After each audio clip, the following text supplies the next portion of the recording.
be calling the shots this evening in terms of calling the game. He's got his wee light on above his clipboard there, so I'm assuming that's a sign that Paul's ready to go just as the teams come out. A very good evening to you again, Paul. Thank you, David. Good evening to you. Good evening, everybody. Alex Miller was manager of Hibs from December 1986 to September 1996. He was in charge for 453 games. Since then, 19 permanent managers at Hibs. They've shared 1,231 games. And if you work it out, that's an average of 65 games per appointment. So things do change in football. Easter Road in the rain. The crowd is a little bit sparse. And the Hibs Ultras in Block 7. I'm not sure if they're going for irony, but they've hung their banner upside down. So we'll see if that was meant as some form of protest or not. As the two teams join us here at Easter Road. Hibs have made 4 changes. Bursak unsurprisingly dropped onto the bench after just the latest error on Saturday. Chris Cadden and Jordan Obita is suspended, having been sent off in that game.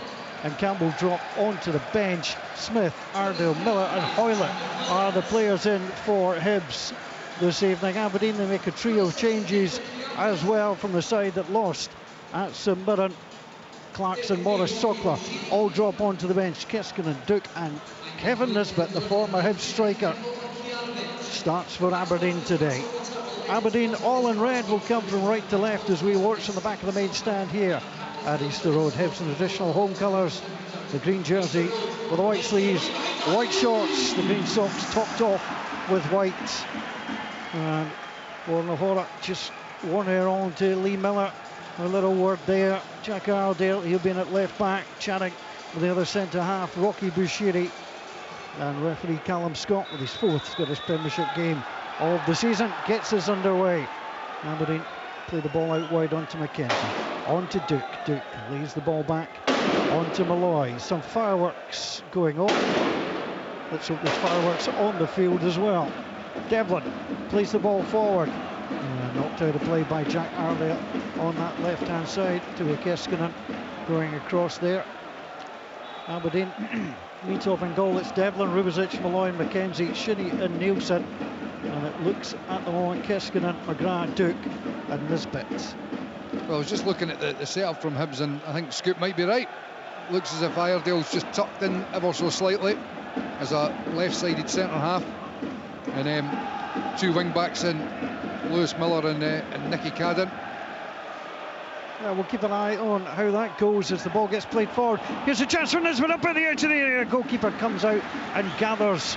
Bushiri was having to try and shape him away on that occasion, and the goalkeeper Jordan Smith out to get his first touch. I thought that was a big chance. It looked as though Kevin Nisbet gave up the ghost a little bit towards the end. I don't know if he felt that the goalkeeper was going to come out and smash him. He didn't look as sharp as early in the game, but you would have thought he would have been onto that much sharper than what he was, because it was pretty clear. And if he could have just shown a little bit more pace, I think he's getting there first. But like, see when he put his hand up to say thumbs up to the ball through, I actually thought he was putting his hand up as if to say I've done my hamstring at first. You know, I'm absolutely with you. I thought he was in. I thought all he needs to do is just flick this ball here, because the keeper was off his line as well. Yeah, I was surprised. I thought he pulled up quite quickly as well. Just watching him, see if he's okay as Hibs play the ball up to the halfway line, given away. Nielsen picks up on the left-hand side. Nielsen plays it away. It's away from Triantis. Comes back to McKenzie. Now on to Duke. Duke gathers, plays it up to the halfway line. Onto Malloy, takes a touch, back on the inside, and back onto Duke. Duke under a little bit of pressure here. Decides to play the ball back. And it comes in onto Malloy. Malloy, well, his progress backwards was cut off by Eli Yuanse. He plays it forward to Horrott, drops it down. Triantis plays it across, picked up by Ardale. He is a left back to trade, but he can't play centre half, and well, that's certainly what Hibs have gone with. And Willie, when things aren't quite working for you, they've gone for a change of shape as well as personnel. Yeah, and I think that tells its own story, isn't it? You know, where you're really searching, David Gray is really searching for a performance and perhaps a shape that suits his team, suits his personnel, because you just can't leave it. You just can't, you know, keep playing the same formation, the same players. Eli Johan into the area, misses everybody and comes out on the Hibs right-hand side. Lee Miller tracks back for it. Miller, current Australian international player. Back on to Darius Triantis in his second spell at Hibs. 0-0 so far. 3 minutes gone. Hibs have the ball wide. Arndale plays it in. Malloy with a good header away. Shinnie breaks away from Joe Newell. And Aberdeen will gather. Keskinen. Nisbet tried to time his run. The challenge comes in. Triantis and Arndale is to go back. Flicks it out wide. Does so. That was another instance though where Keskinen's bombing forward. I'm looking at Nisbet and I'm thinking to myself, if he just makes a run off the back of the shot, but he was holding his position as if to say, you keep running or pass it to my feet. The Hibs defence were all in Aberdeen's half. If Nisbet turns and starts getting on his bike, he's through. I really can't say what you were thinking there, Mikey, because exactly what you said, the space was in behind. He never even looked as though he was going to threaten to go in behind. And Keskinen is running. He's looking for, maybe that initial move. If Nisbet makes that initial move, then he plays the pass. And there's no doubt he's in behind Bashiri. But if it's running side on, if it's though he didn't want to make that initial move in behind to actually get the opportunity to be in and goal. And even if he starts the run as well, what it does is it creates more space for Keskinen. Whether he plays him in or not, it's more space for him to continue driving with the ball. Aberdeen have it inside their own half. The banner that I mentioned that was hung upside down has now been changed. It's been flipped to the other side. 3 words, that's all it says: sack the boards. I think it was inside out as well, was it not? Ball gets played forward to Bashiri. I mean, sack the boards appeared within 5 minutes, and it's still 0-0, perhaps a little harsh. I'm looking at that sign earlier when you mentioned it, Paul, and I'm going, what is that actually saying? I think it was inside out and upside down. Message is clear now. As Aberdeen play the ball back inside their own half. On to Mitov. The Aberdeen goalkeeper in the back 4, ever present throughout the Scottish Premiership campaign. Mitov now launches it long. McGrath's the man trying to make the run. Horror drops the ball down. Nisbet goes after it. The flicks a 1-2. Bashiri should get in there to slide. Bashiri got caught there. Now, I think the referee had turned away and didn't see it, but holding his hand up was Kevin Nisbet. He caught Bashiri on the way through. Bashiri is in a fair bit of pain, and the ball is out of play. I'll be honest, I didn't see anything. I didn't see it either. But I mean, Nisbet's put his hand up. He's obviously caught him, but whether there was anything intentional or not, it's impossible to tell you because I didn't see it. Is that the tactic then? Is Jamie McGrath going to run beyond Kevin Nisbet to be the main striker? Because that's what happened there. It almost came off. It was a little 1-2. It wasn't a particularly great return pass from McGrath for Nisbet, and I think it was purely accidental. Yeah, he certainly just caught him on the way through. I think he made too much of it. Bashiri is back up. Hibs wouldn't want to lose him at the moment. Ekpiteta is out with a thigh injury at the moment, so it's 0-0. Ball gets thrown in. And there's the opportunity for Malloy to play it onside to Rubezic. Rubezic out wide onto Nicky Devlin inside his own half, right hand side. Long angle ball. Bashiri gets under it. Strong header up. Joe Newell flicks the header away. It's diving in there. Is it Keskinen? No, it's Malloy. Oh, it's Malloy just diving across. He's hurt himself. He's landed awkwardly on his arm.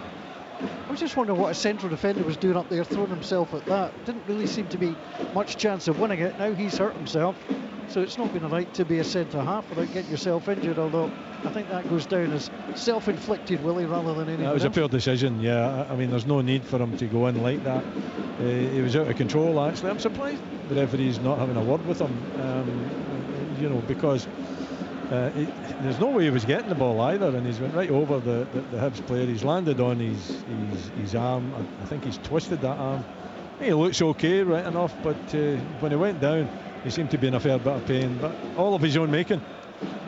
Aberdeen physios treating him at the moment. The referee, Callum Scott, just trying to see if they can get a little move on with things. Kevin Nisbet's having a little drink of water out the physio's bag. And Hibs will get a free kick.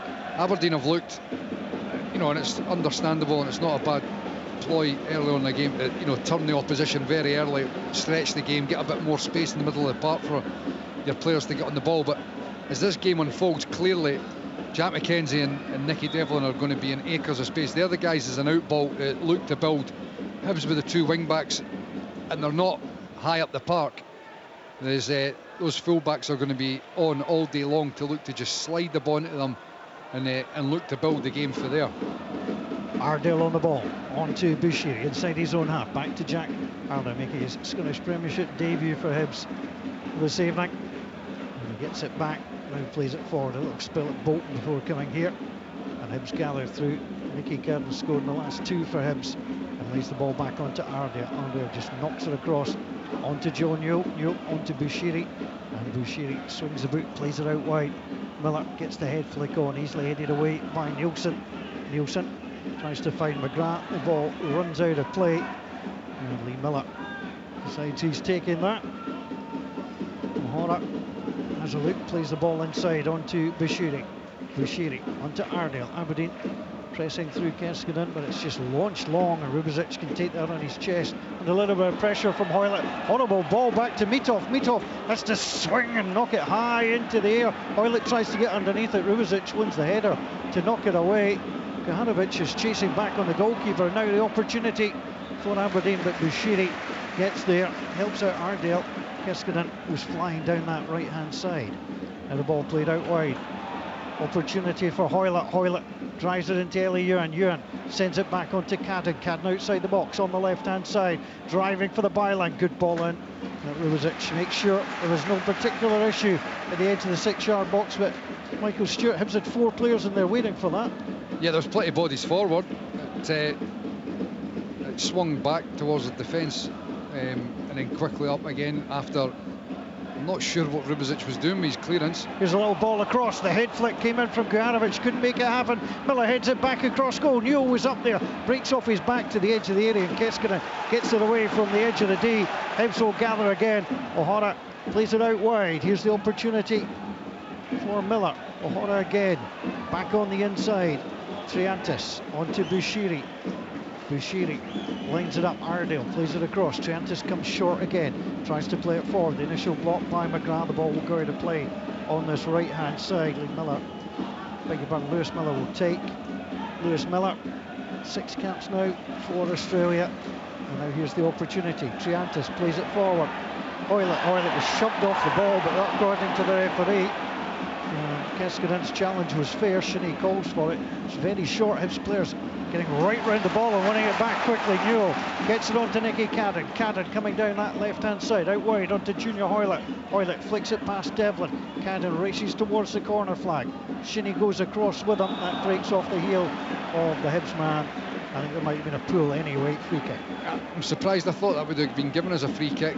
Initially, it just looked like Keskinen had not kicked him or fouled him in regards to sliding into a tackle, but just his motion came in and seemed to me as if he blocked him off a little bit. But then Hibs did very well because they had plenty of bodies in there. They were shutting Aberdeen down. Aberdeen weren't able to get that first pass to release somebody and break forward as they like to do. Bit of energy about Hibs at the moment. 0-0 so far. 11 minutes gone. McKenzie drops the ball on the inside.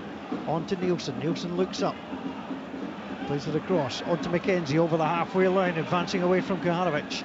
Out wide now onto Duke. Duke on this left-hand side.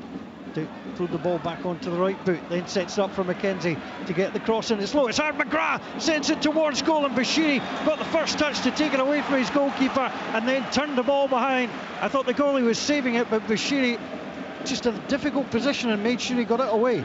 I think the keeper probably was going to save it. I thought Bushiri rather got in the way. He was a little bit fortunate because it wasn't a particularly good clearance, but he managed to recover from it. But Jack McKenzie doing what he's done for most of the season, got that international call up as well, hitting the byline, cutting it back for McGrath. Good run from the midfield. Didn't really get enough on it, to be perfectly honest. Should have done better.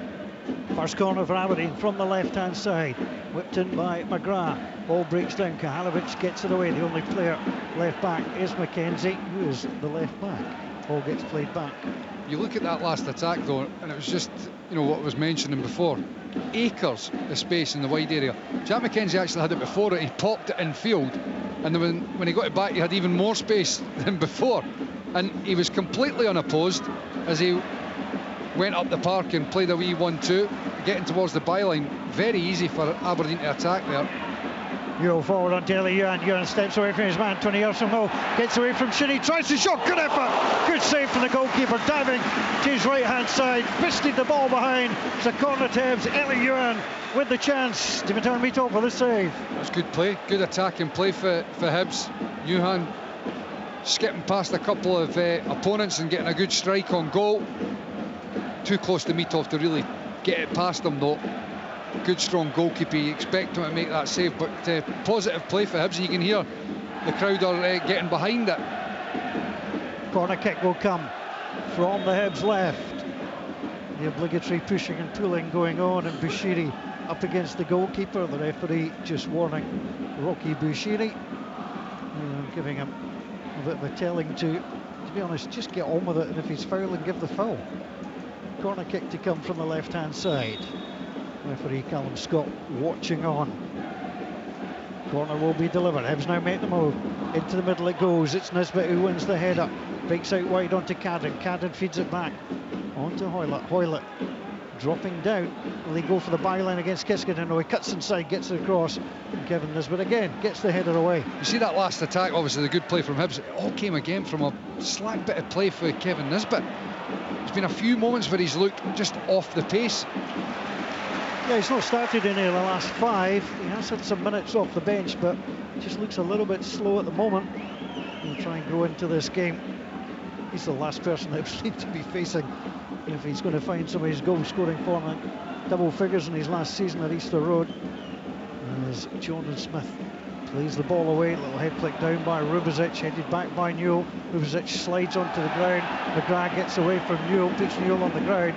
The ball is won by Hibs, it's turned back. Newell goes down again and doesn't get a free kick. The ball is with Hibs though. He made the decision easier for the referee, and Bushiri plants the ball into the stand on the far side. I was having a look at Jordan Smith. I think he's played less than 10 games in the last 4 years at this level. That's not good for a goalkeeper. He needs a little bit of a run somewhere. Well, he does, and he gets his opportunity tonight. The important thing about getting an opportunity is being able to take it. You know, it doesn't matter how many games you've had, Paul. Really, you've just got to show that commanding presence in between the sticks. That's the opportunity he's got here tonight. If he is tested, he hasn't really been tested so far. Then he's got to be good enough to say to the manager that he's the right man to carry on in that position. Aberdeen play the ball long, Hibs knock it out of play, so it's a throw into Aberdeen, 0-0 so far. BBC Radio Scotland Sports Zone on a Tuesday evening at Easter Road. Malloy plays it past Nielsen, past David Gray into the Hibs technical area, so runner given away, and the throw will come from Lewis Miller. Lewis Miller onto O'Hara. I would say it's not great from Aberdeen so far. I don't think that Jimmy Tielan's got him starting the way that he wanted them to start. It's at 15 minutes on the clock. I mean, it still is early, but I haven't seen too much, as Michael said. Kevin Nisbet looking rather sluggish out there. Some of the passing hasn't been particularly good. They haven't really put too many passing movements together. Hibs are actually looking a better side at this moment in time, in my book anyway. Yeah, no, I would agree with that. Hibs have been fairly bright without being outstanding, whereas for Aberdeen, it's not been a quick start. Certainly what Jimmy Tielan was looking for. Ewan running his way through Rubezic. Good tackle. And picked up by Shinnie. Shinnie plays it out wide onto Keskinen, but Ewan wrestles the ball back. Keskinen tugged him back there. That's a free kick to Hibs, which they've taken quickly. Nicky Cadden out on that left-hand side, playing in that wing-back position. Drops the ball back in onto Eli Ewan. It's the 9th appearance of the season for Ewan. Out wide it comes onto Lewis Miller. Lewis Miller looks up, takes a touch, comes out wide, gets past Duke, tries to get past McKenzie. Almost did so. Duke then came in to help the defender, and Miller did well. Knocked the ball out of play. The referee's given the free kick. Lewis Miller can't quite believe it. It was going to be an Aberdeen throw anyway, but he didn't believe that he fouled Duke in any way, shape or form. But there was a little bit of contact. I think I would say that if there's a little bit of contact, then you know Duke is going to go down. So I think it was a throw-in. I don't think there was any harm done. I thought perhaps it was contact. Well, it was contact made, and probably was just a free kick. Well, Lewis Miller, being the shy retiring Australian that he is, would have pointed it out very gently to Duke that he didn't appreciate how easily he went to the floor. 0-0 so far.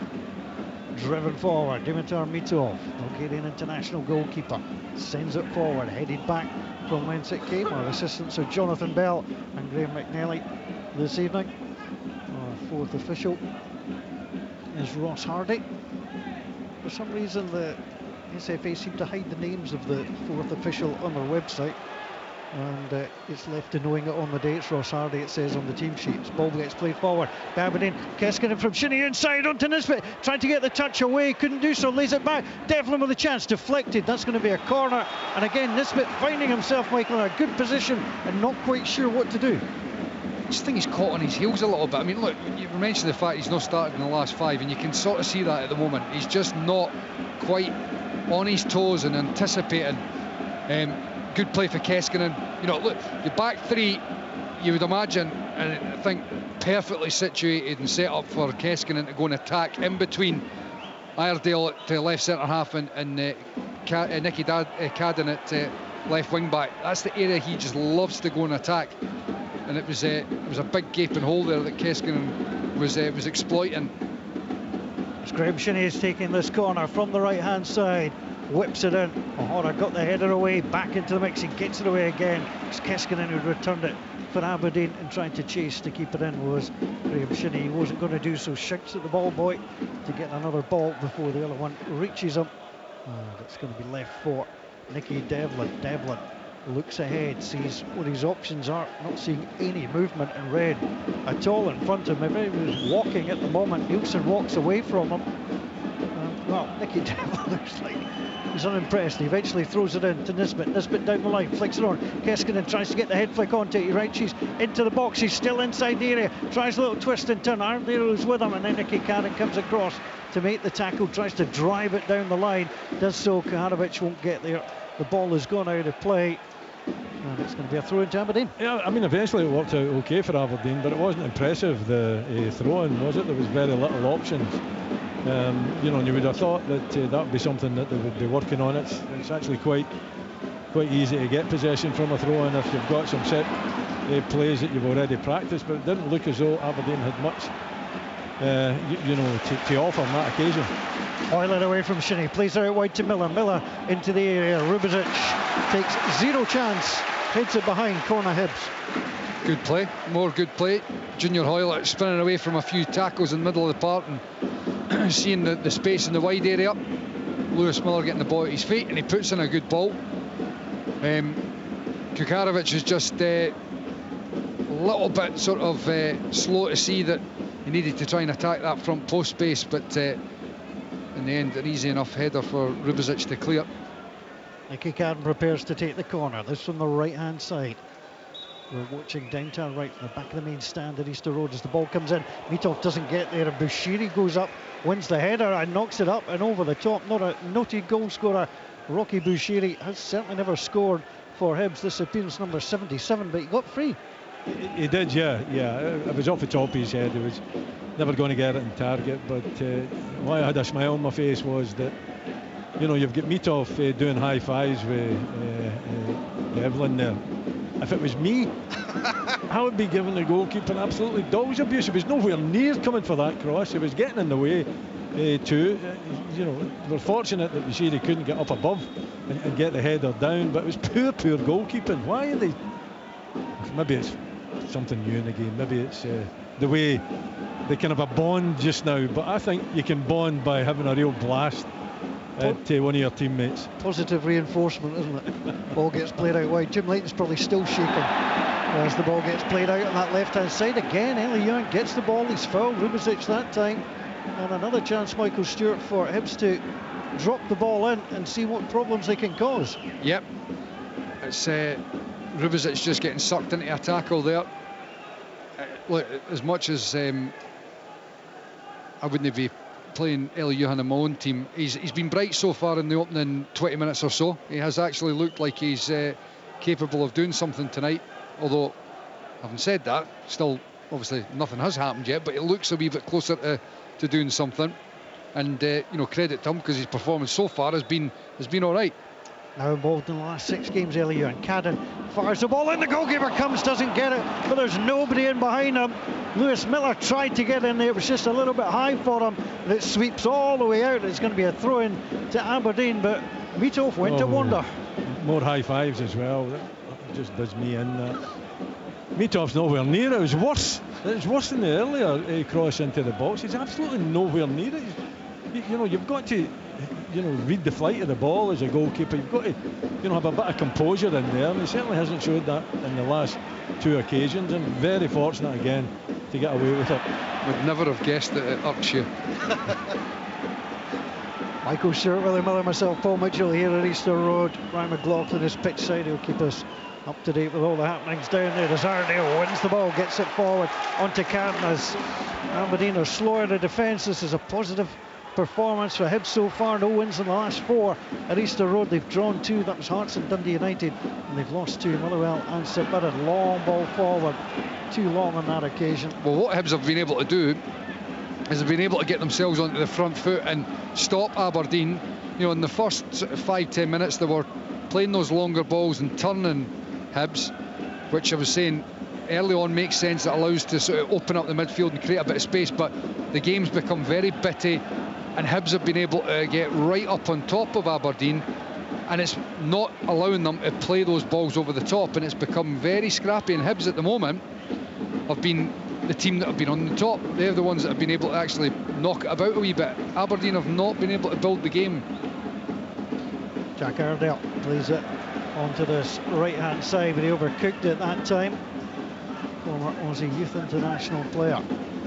And I was just going to say that the hugely important thing in this game, an aspect, is that while Hibs are on top slightly here, they've got to be creating opportunities and really troubling Mitov, and they've got to get their noses in front, because you can bet your bottom dollar there will be a spell or a moment in this game where Aberdeen open up and potentially they will find the back of the net. And they could do so here. McGrath's come forward, plays the ball on the inside, hits off Bushiri and away. There's a poor ball inside by McGrath, and now it comes off Joharovic. Dukpo gathered inside his opponent's half. The back heel was sublime. It releases McKenzie. 3 in the box for Aberdeen. It's back to McGrath. Chance shot deflected away.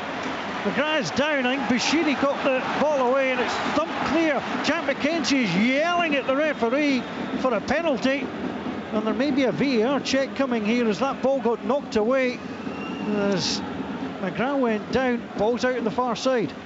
He got the shot off. I think it's a follow through, and he's caught Bushiri. I mean, we'll have to wait and see. I didn't get that close a look at it, but my first impression was good run from McKenzie, great cross in for McGrath. McGrath goes for it with the left foot. He gets the shot off, it's blocked, and I think the follow throughs went into Bushiri, and that's how he's down. I don't know if the physio is going to come on or the referee is going to ask him to go on. Listen, it's worth a shout for a penalty, but from where I'm sitting, I didn't think so. Well, they are checking it. Yeah. No penalty there. Quick decision. Difficult to say because I didn't see it. Obviously you look at the strike and your eyes are drawn to where the deflection's gone. I just think it was a follow through, Michael. He's had the shot. Yep. He's had the opportunity to strike the ball. It wasn't as though and I think he's followed through, and he's actually caught Bushiri. I don't think it would have been Bushiri, because I think Bushiri was the one that it flicked off, who was a couple of yards away from him. There must have been somebody else that was sliding into him, but I think you're right. It didn't stop the strike getting away. It seemed to come off Duke's hand. It did so. Yeah, we've seen that a couple of times this season where once players have got the shot away, they have been tackled a little bit roughly, shall we say, but the referee said, no, you're fine, you've done your job. I'm not even sure whether, as Willie was saying, I'm not even sure that he was tackled. Yeah. I think it's his shot that he follows through and catches whoever it was that was maybe trying to make a block. Anyway, it doesn't matter, because they've obviously looked at it and decided that likewise there was no foul. There was Joe Newell tracking back. So it's 0-0 so far. Good news for Hibs. 27 minutes gone. Aberdeen not quite at it. Hibs looking a little bit lively, but they would love the opening goal. Here comes McGrath. McGrath now clips it forward.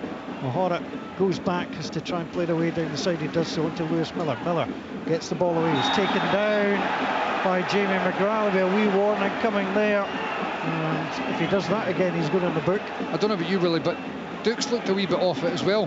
He's looked a wee bit sluggish.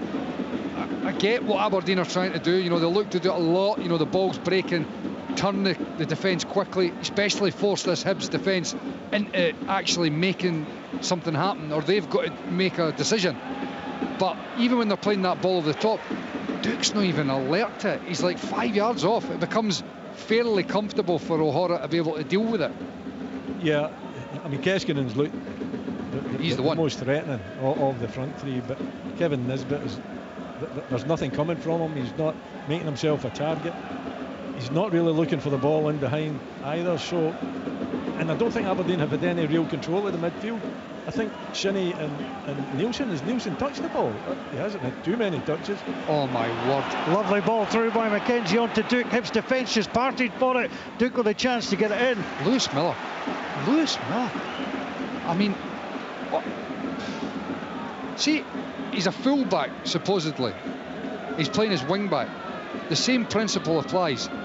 If you offer a country mile on the inside channel, guess what? The opposition are going to slide it in. And that's all it is. I mean, he basically dictates to Aberdeen what they should do there by stepping so far out and going touch tight on the on the shy line here.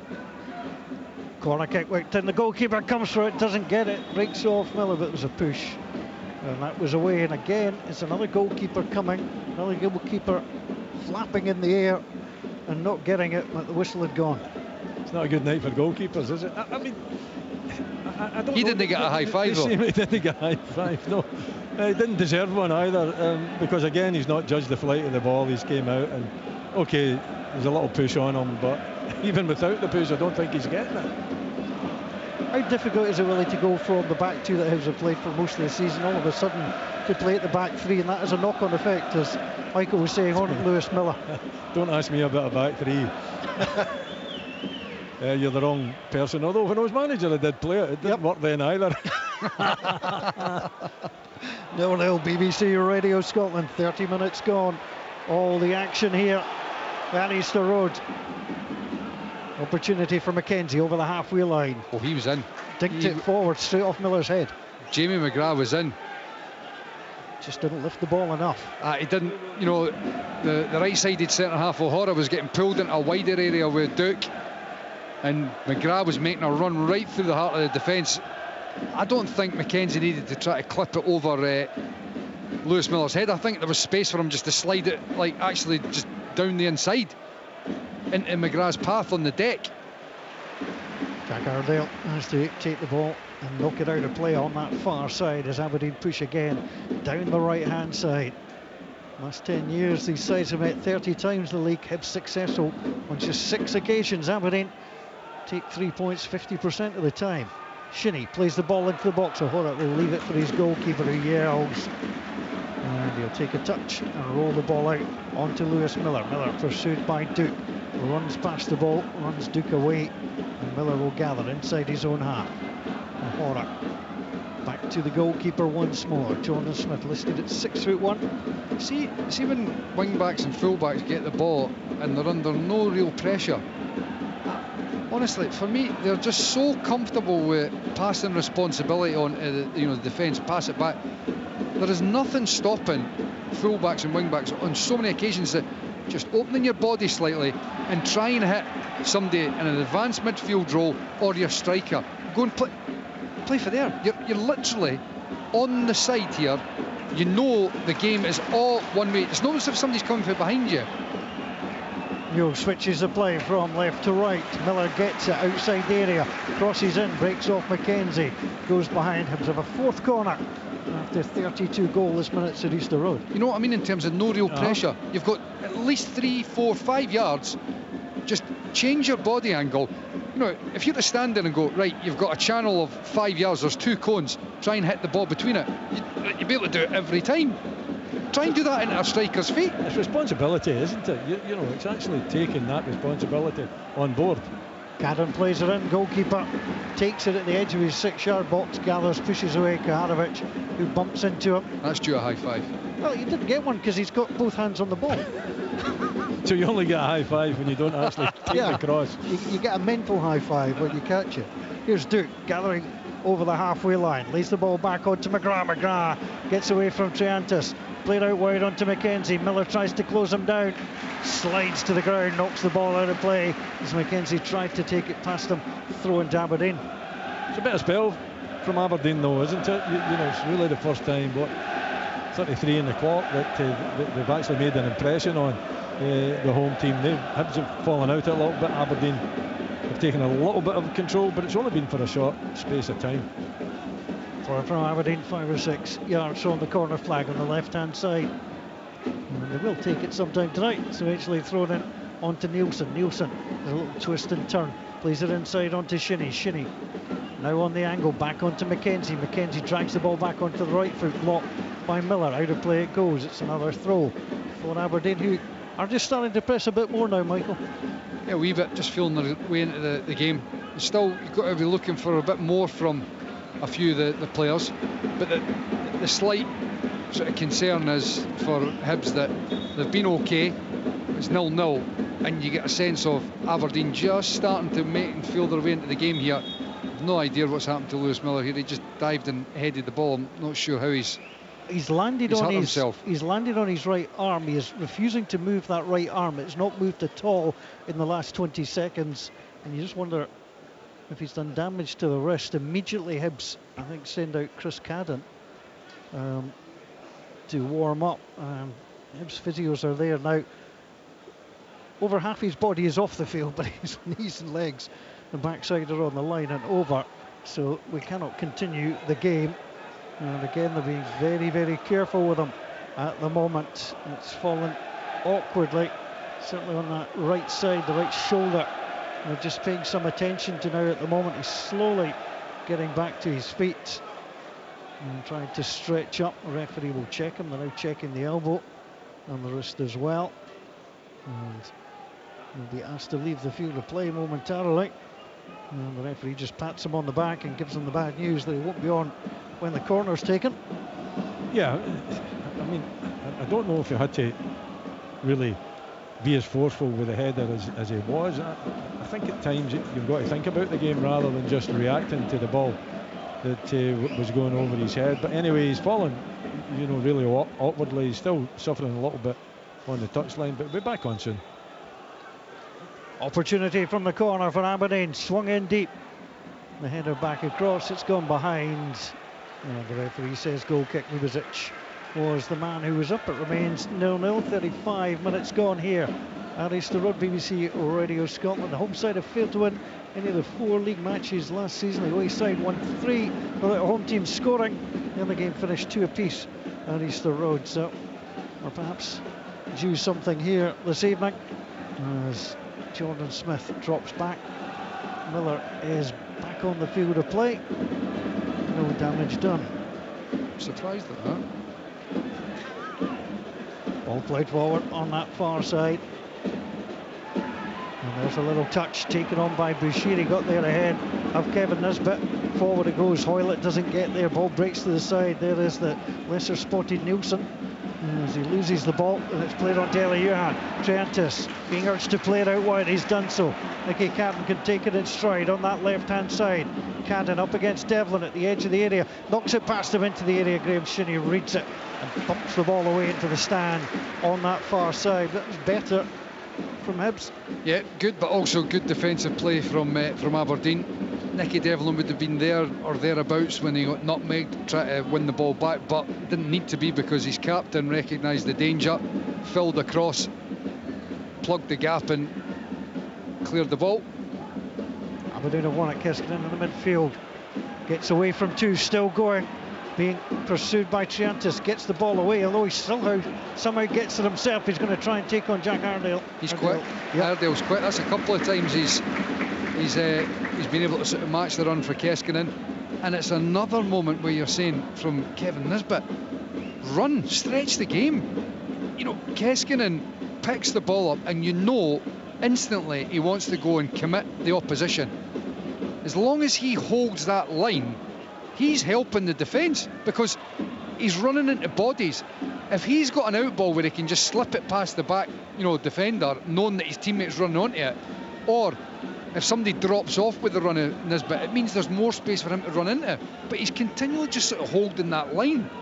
It's too easy. It's too easy for the defenders to mark him. He's not causing them a problem. They don't have to think too much about Kevin Nisbet. They have to worry about Keskinen's pace, that's for sure. But Airedale was really quick there. I mean, Keskinen get nowhere near him when he tried to take him on 1v1. But Nisbet he isn't doing it, is he? He isn't doing it in the first.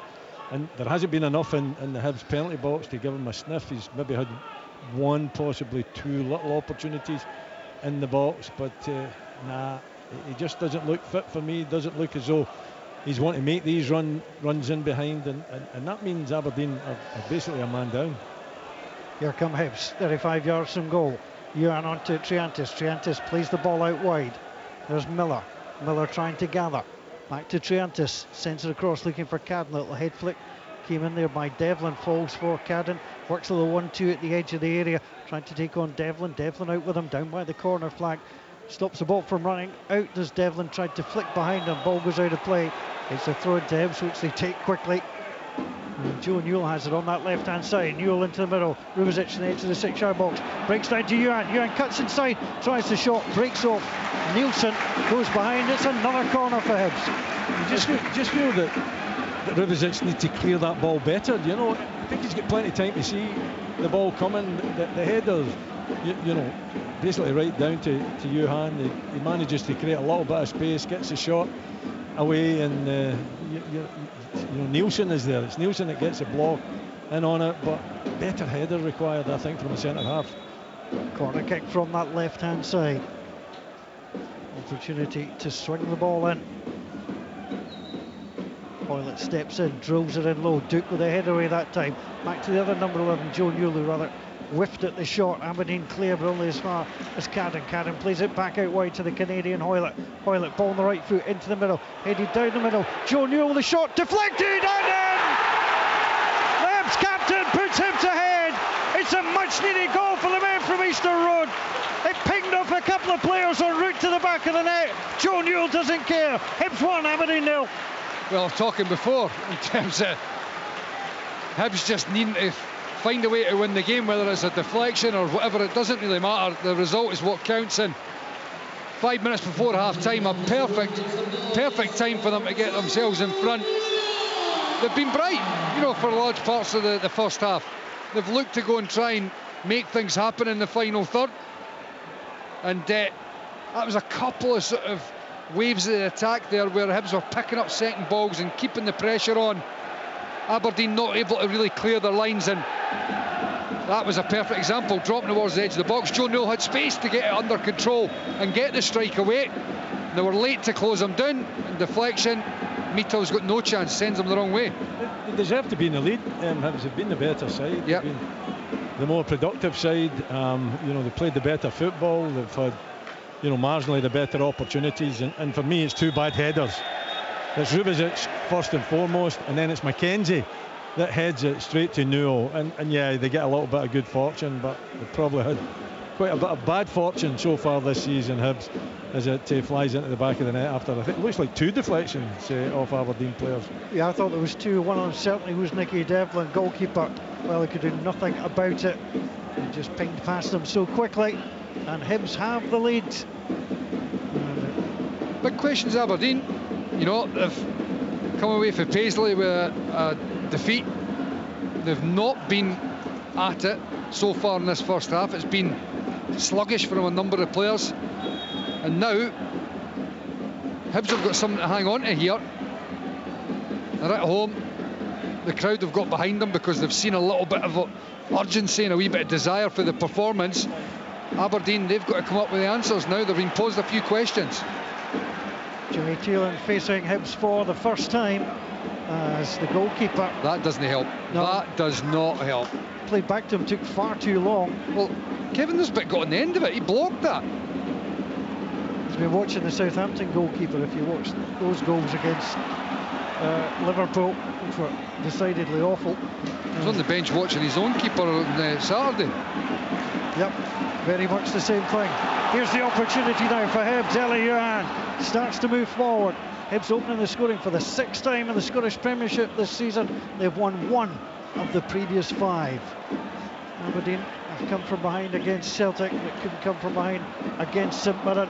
As Kuhanovic goes down, Devlin falls, blocks the ball behind. Kuhanovic says that he blocked it with his arm. The referee uninterested. It is a corner. I mean, Devlin fell awkwardly, certainly seemed to hit the top of his shoulder and go behind. And all it's going to do is get a little word for Kuhanovic with the referees. Still jaw-jawing at the moment and gets a yellow card. Yeah, it was awkward from Devlin though, wasn't it? You know, he did go down, looked as though you would claim for it. I don't know if it came off his arm or not, but he was falling, you know, all the way. He lost his footing there as he went to the byline. The referees having none of it, and it's not been checked in any shape or form. So it didn't look like a penalty from up here. It looked rather awkward from Nicky Devlin. Corner kick to come in. Into the middle it goes. Kuhanovic with a header just wide. Jamie McGrath was on the post. He watched it go wide. The two Hibs players have run into each other. They've collided. And we're going to get another stoppage here. I mentioned, Michael, Jimmy Teelan's first game against Aberdeen, David Gray facing him. It's the 12th different combination of managers in the dugout in the last 13 games between these two clubs. It's quite incredible, isn't it? Quite incredible. Alan Preston dropped me a wee note earlier. The only managerial duo to face each other twice was Jim Goodwin and Lee Johnson. Every other time. I mean, that is some stat. Was that 2 games back to back? Yeah. And that's it. No, meaning like week to week. Oh yeah, yeah, probably.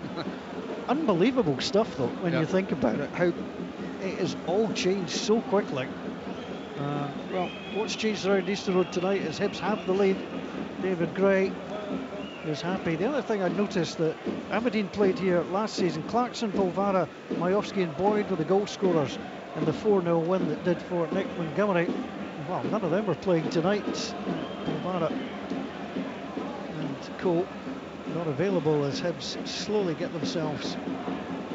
It's been a poor first half for the Dons. You know, Jimmy Tilleen wanting, you know, a better start, and they've had a number of first halves that haven't been that impressive. I don't think as bad as this one. You know, I just feel the midfield are out of it. I don't see Nielsen at all having the influence that he normally has. Same goes for Shinnie. He's normally got much more energy in there.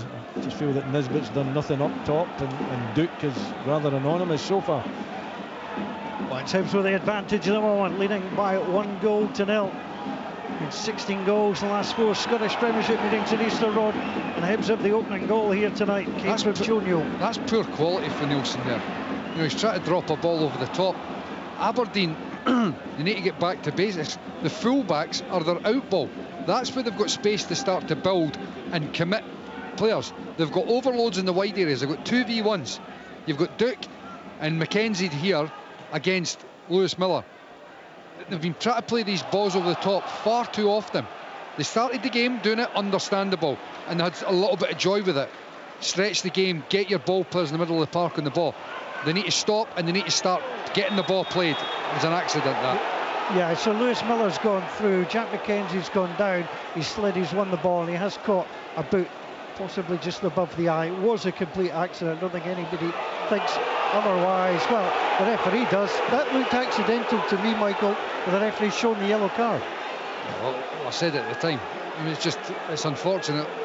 Jack Mackenzie was sliding in. Lewis Miller was trying to jump over, and his boots accidentally caught Mackenzie. Yeah, it's a poor decision. Yeah. Look, you can give the free kick without having to produce a yellow card there. It was an accident. Okay, it's a foul. No need for the yellow card. David Gray's going to get booked as well. He was yelling at Ross Hardy. Callum Scott now calls him over. And the card comes out. Often think when you're one of the younger referees, you're trying to make a mark, you're being watched very closely, but a quiet word there surely would have been enough for David Gray. No, but it's been pointed out by, you know, the fourth official, isn't it? Yeah, Ross Hardy. I mean, he shouldn't. I think you've got to take the pressure that David Gray is.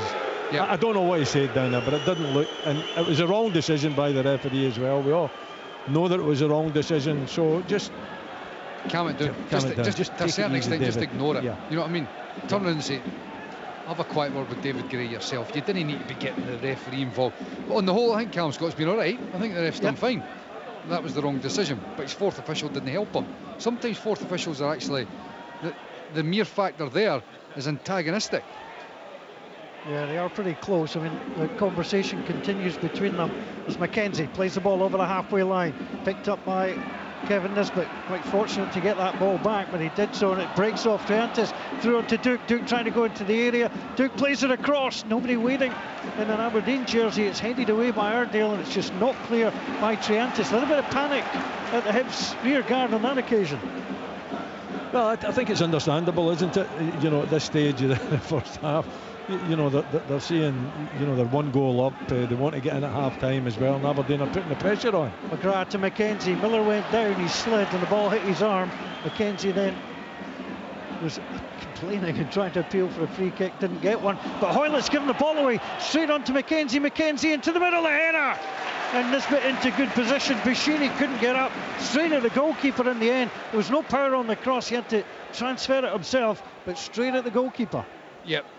I'm surprised he was able to, you know, it's not great defending. You could see what was happening, and he's able to get across the face of Bashiri, just not able to get enough power on it to trouble the goalkeeper. But that would have been a classic, you know, Hibs end to the half. They get their noses in front, you think they're going 1-0 up, and at half time, shoot themselves in the foot. But it didn't happen on this occasion. David Gray will be relieved, because I'm pretty sure as soon as he sees Junior Hoylett giving the ball away, it would have been that sinking feeling of, oh no again. Not under a great deal of pressure. Was trying to play football rather than drive the ball away. And now the opportunity for Jordan Smith, who is taking as much time as he can with this goal kick. And plus 5 additional minutes were announced from the last of those 5 as the ball gets played up towards the halfway line. Kohanovic eased away. Ball goes out of play. Referee happy that Kohanovic wasn't fouled. As Malloy throws the ball back to McKenzie. McKenzie throws the ball into Duke. Duke against Miller. Lays the ball back onto McGrath. Not seen him in about the last 10-12 minutes, Jamie McGrath. Lays the ball back onto Nielsen. Nielsen trying to step forward inside his opponent's half. But the half-time whistle goes at Easter Road. Well, a bright start from Aberdeen gave way to some Hibs dominance. Aberdeen then snuck back into the game, but it was Joe Newell with a deflected effort from distance that flew the ball past Dimitar Mitov to give Hibs the lead at half-time. At Easter Road, Hibernian 1, Aberdeen 0. Hibernian versus Aberdeen in the Scottish Premiership, live on Sports Sound from BBC Radio Scotland. Join me, Billy Sloan, for a special with The Edge from U2. I've no intention of retiring. Music is kind of my recreation. I do it for fun.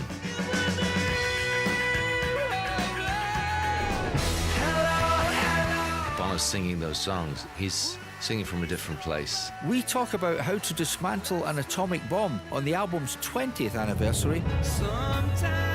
He went, well, you know what? The problem is your chorus. Your chorus isn't working. And their mega concerts in Las Vegas. Our first challenge was to try and figure out how to present rock and roll in this venue. Billy Sloan. Listen now on BBC Sounds. Sorry to do this, chaps, but it's Hibs that have the edge at Easter Road. Thanks, Paul.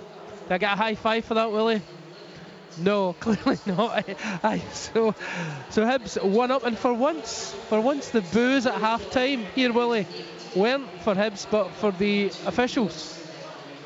Yeah, and you can understand why. You know, the decision to book a player and the manager right at the end of the first half, which was unnecessary. So, you know, I felt like booing them myself, to be perfectly honest. But of course, we have got to stay neutral on these occasions, and that's what I did. But no, it's been disappointing from an Aberdeen point of view, and pretty good from a Hibs point of view. I think, you know, they went out there, they certainly gave everything for the manager. The shape looks good. They've been a better team. They haven't caused too many issues for Aberdeen defensively, but enough to make the Aberdeen defence have to think about it. The goal was a little bit of good fortune, but at the same time poor defending from the Dons. Two really poor headers in my book from the two defenders, Rubizic and Jack McKenzie.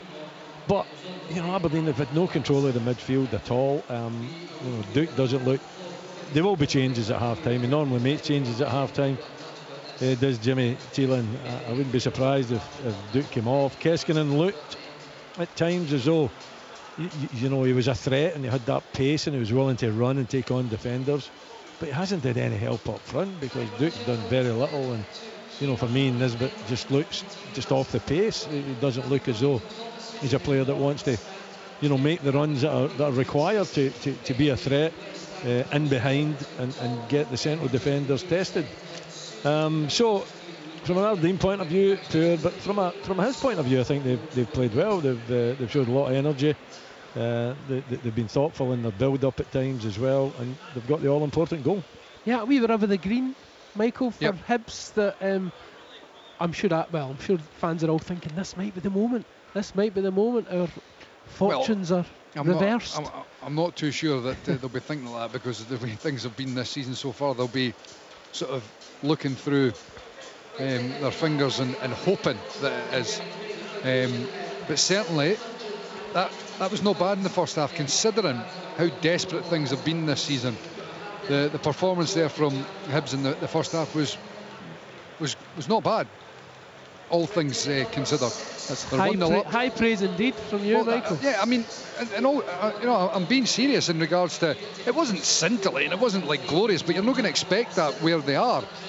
And that's what I'm trying to say. When you take everything into consideration, that was not bad from Hibs there in the first half. And as much as I've been extremely critical of them, and I think it's all been warranted, I've got to give them a bit of praise there in the first half. That they've turned up, they've performed, they've got their noses in front. Yes, it was a bit of good fortune, but you have to capitalise on that now. They've got themselves in front. They have to show that bit of steel and grit that has been sorely lacking all season, and defend this lead.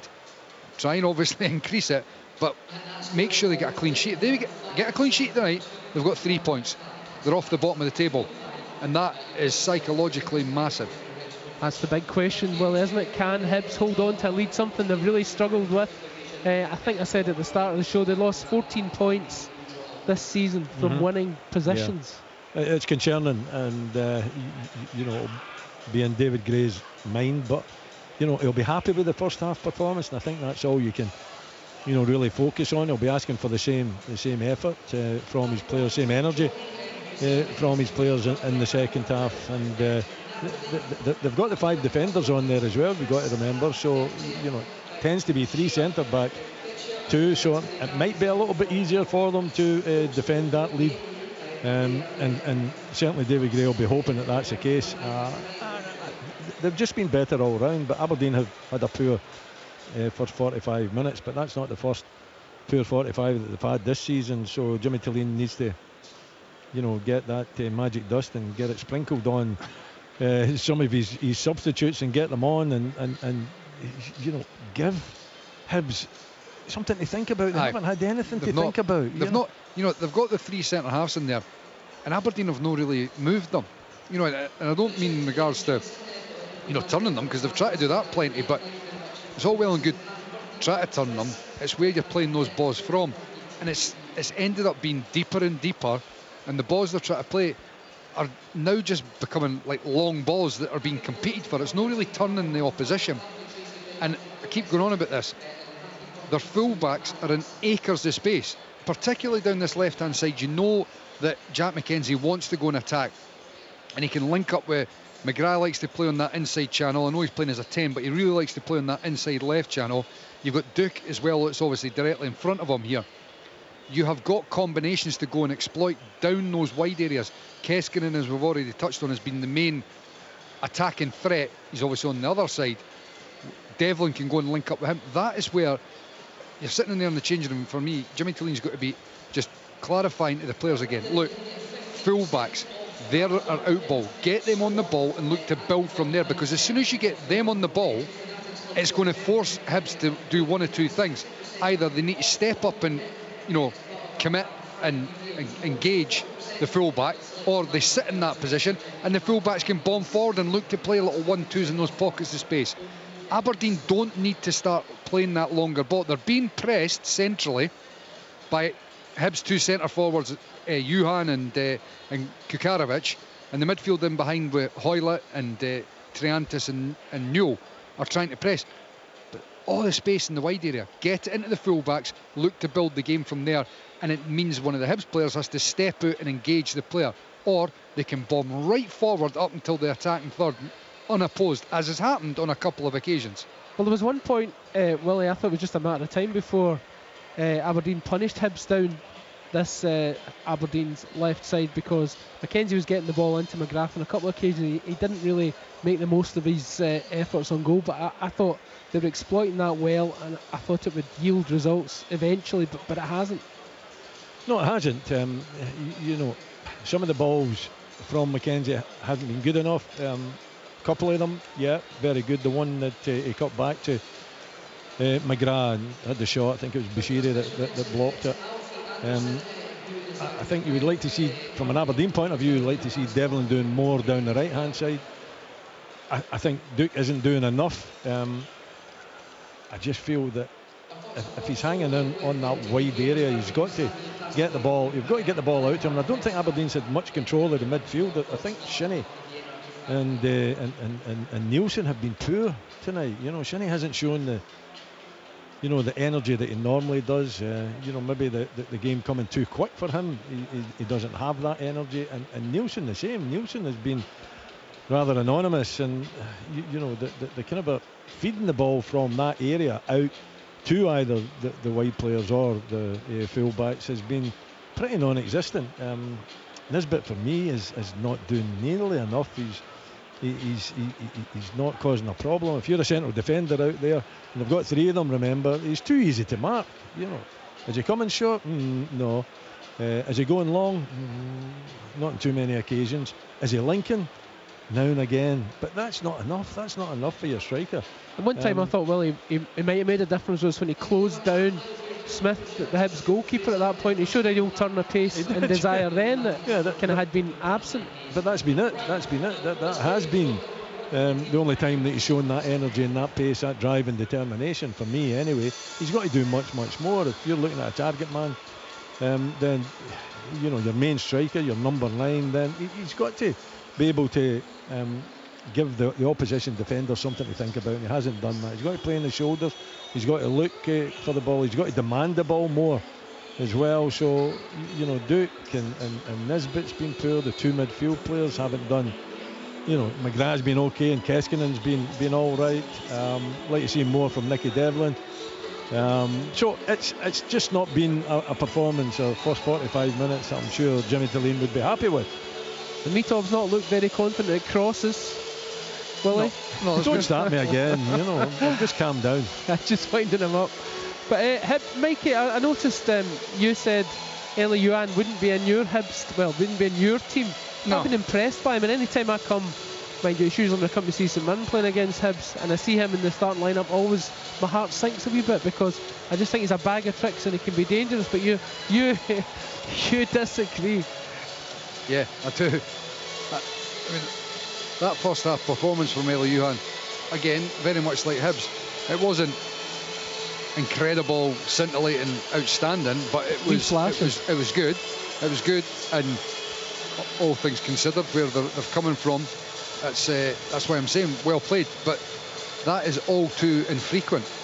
It doesn't happen very often, and a lot of the times there's not a great deal coming in an attacking sense, and as a defensive setup, it's very, very limited indeed. But look, tonight at the moment, I'm not going to focus too much on what he hasn't done or what he can't do, because in the first half Hibs have been okay, and I think they deserve a little bit of credit and to focus on the positives there, because throughout the season there's been very few of them for the Easter Road side, but tonight they're 1-0 up against Aberdeen, and it's a massive second half that comes for them to make sure that they can hang on to this 3 points. And if they can, as I said, the live table is they're off the bottom. They're 2 points ahead of Hearts at the moment. And they've played the same number of games now. This isn't a case of getting off the bottom of the table and you've played an extra game, which you would still obviously take because you want the points on the board. This is their game to catch up. They're ahead of Hearts by 2 points. And everything we've just discussed in terms of the calamitous season that Hibs have had so far, they're potentially 2 points ahead of Hearts at the bottom of the table. No, a couple of wee errors, Willie, but no real clangers or gaffes from Hibs Not yet. so far. Yeah. The night is young. Not yet, yeah, but you know, it's about concentration, you know, and that's a responsibility that the centre backs in particular, I think, have got to take on for Hibs. They have got their nose in front. You know, if they can keep that ball out their own net, then they win the game, and as Michael said, then it'll give them a huge lift. Won't it lift the gloom, seeing them leapfrog, you know, their city rivals and going above Hearts in the table. Even although it's at the bottom of the table, it still will lift that gloom. So far it's been a good night for them. I think they deserve their winning position at half time. But you know, there's still going to be questions, and can they handle the pressure? Can they see this game out? Can they actually add to that one goal as well? Because with that, and I suppose the other question is, what does Aberdeen do? Does Jimmy Taylor make the change? You know, and how you're going to cope with the change if he does make it, as I'm watching the team coming out. And I don't. They're out sharpish, Willie. They're out sharpish, Aberdeen. Yeah. Well, this is a big second half for Aberdeen. You know, we spoke about it before the game. It's obviously off the back of the defeat in Paisley. They're 1-0 down here at Easter Road. They've got an away game at Tynecastle coming up on Sunday, followed up by Celtic at home. This is a big few games coming up for Aberdeen. And if they don't manage to turn it around here, you can get a sense that things start to feel like they're just slipping slightly. It looks like Nisbet's off, Willie. Yep. Nisbet and Clarkson's on. So it's not a recognised number 9 that Aberdeen will be playing with. I wonder whether they'll chuck Duke through the middle. I think that would be the natural. Yeah. McGrath going on the left and Clarkson as a 10. Yeah, he's done nothing in the wide area. I'll tell you what, for sure. I tell you what, Hibs not on the field yet. I'll just take. Oh, here they come now. Actually, here out come Hibs. Would you expect any changes there, Michael? No, I wouldn't have thought so. You know, obviously, David Gray will be happy with what he saw in the first half. They're 1-0 up as well. Unless somebody's taking a knock, I wouldn't expect them to be making any changes at half time. All right, both sides on the pitch now, so I'll hand you back over to match commentator Paul Mitchell. So as it stands, Aberdeen would remain in second place. They played one game more than Rangers with an 8-point advantage. They will be 3 points behind Celtic if things don't change tonight. Hibs would go above Hearts onto 11 points in 14 games, -9 the goal difference. Hearts -9 the goal difference on 9 points. Compared to last season, Aberdeen 18 points better off on the same stage last term. Compare that to Hearts, who finished third, who are currently 11 points worse off than they were at this stage. So Hibs with the opportunity to get themselves off the bottom of the table, a big 45 minutes ahead, and we're underway at the start of the second half. Hibs coming from right to left as we watch from main stand. Great vantage point here at Easter Road. Is a mistake. Plays the ball back into Ewan. Ewan gets the ball onto Hoylett. Hoylett's still here. Gets the chance. Blocked by Shinnie. Pulled back. Kahanovic. And chance for Newell. Hits the post. What an effort that was. Aberdeen were all over the place. Hibs started so quickly, but Joe Newell clipped the post. The goalkeeper is hurt. He is down. What a start, Willie Miller. Indeed, yeah. I mean, it's an electric start, and it all came from an error from Aberdeen, you know, allowing Hibs to have the possession. Hoylett couldn't get the strike in fact, I think he had 2, maybe even 3 efforts at it before it fell to Newell, and Hoylett didn't really show the composure that was required. I felt inside the box there. He kept swiping at the ball and he didn't really have it under control, but Newell certainly did. He just curled that left foot round it. It was unfortunate to see it coming off the post, but a really positive start from the home side. Well, exactly what Aberdeen don't need. You know, they're 1-0 down. We've just been talking about the questions that are being posed of them. It was a slow and slack opening there, and it just gives Hibs even more belief here. Makes Aberdeen's comeback all the more difficult when you you're creating and having unforced errors like that. Well, that was almost the second for Joe Newell. The Hibs skipper has his side ahead as Kahanovic loses it out to Rubezic. Rubezic plays the ball back onto Mitov, who's stumbling backwards and plays the ball up towards the edge of the Triantis. Tries to get the ball away, does so. Sent out wide onto Lewis Miller. Miller onto Hoylett. Hoylett starting the second half brightly. Pulls the ball back onto Miller. Miller into the middle. Shinnie got the header away. Just Kahanovic trying to chase. And Devlin's the player who comes away with it. And then he bundles into Joe Newell. He popped the brakes on. Free kick to Hibs. So this is what the Hibs support have been waiting for. You know, it actually looks like a side that have got that wee bit of bite about them. You know, they actually look like they've got an extra yard about them. They're closing down, hungry to make tackles and get the play going. Johan flicks it out wide. Cadden into the middle. The goalkeeper will gather, and it was Lewis Miller who was coming in behind him, and Hoylett just runs alongside the goalkeeper. Aberdeen have got to show greater urgency here. They've got to look to make something happen, just like McGrath's done here. McGrath's away from Newell, moving up towards the edge of the area. It's on to Duke. Duke gets the shot and it's blocked, and it goes behind. It was Bushiri, and it goes behind. It is going to be a corner. Bushiri's hurt. I'm not being funny. Bushiri's gone down here as if he's like poleaxed. Mitov went down as if he had been shot. Lewis Miller was down here when he went for a diving header as if somebody had smashed him with a sledgehammer. Like, folk are going down, and honestly, give it a minute and he'll be up and he'll be fine. Like, he's been encouraged to get to his feet because, well, his team doesn't want him to defend again with 10 men at a corner. Exactly, you don't want the physios on. You don't want to have Bushiri having to go off. Yeah, I think he's taken the strike in the nether region. But hey, after 30 seconds or so, you're okay. You're back up. You don't need any attention from the physio. You just get on with the game, and you're right. You don't want to be down to 10 men.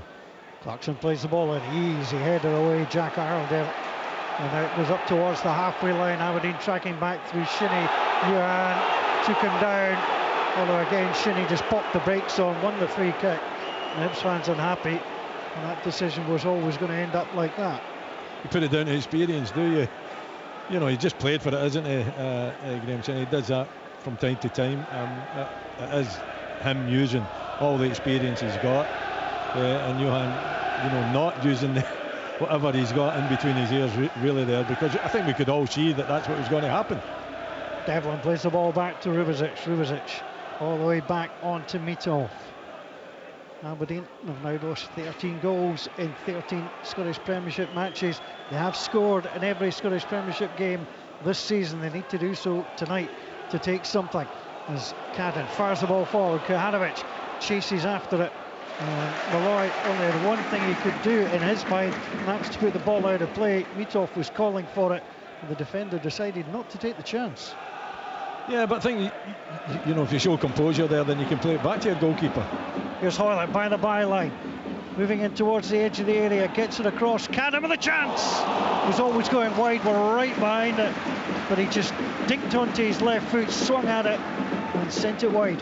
I'll tell you what, though, there was almost every Aberdeen player back in the box, but Nicky Cadden had acres of space in the box. It's one of those where you end up seeing all these players back, but nobody's actually doing anything. Long ball from Shinnie for McGrath to chase. Mahora back to his goalkeeper, Jordan Smith. Clean sheet so far. There's no doubt Hibs have rocked Aberdeen here. It's not quite what Hibs were expecting. As Clarkson plays it in the middle, they've stepped up a gear, they've looked good coming out at the start of the second half. And Aberdeen, having made one change at the break, may need to make another one or two.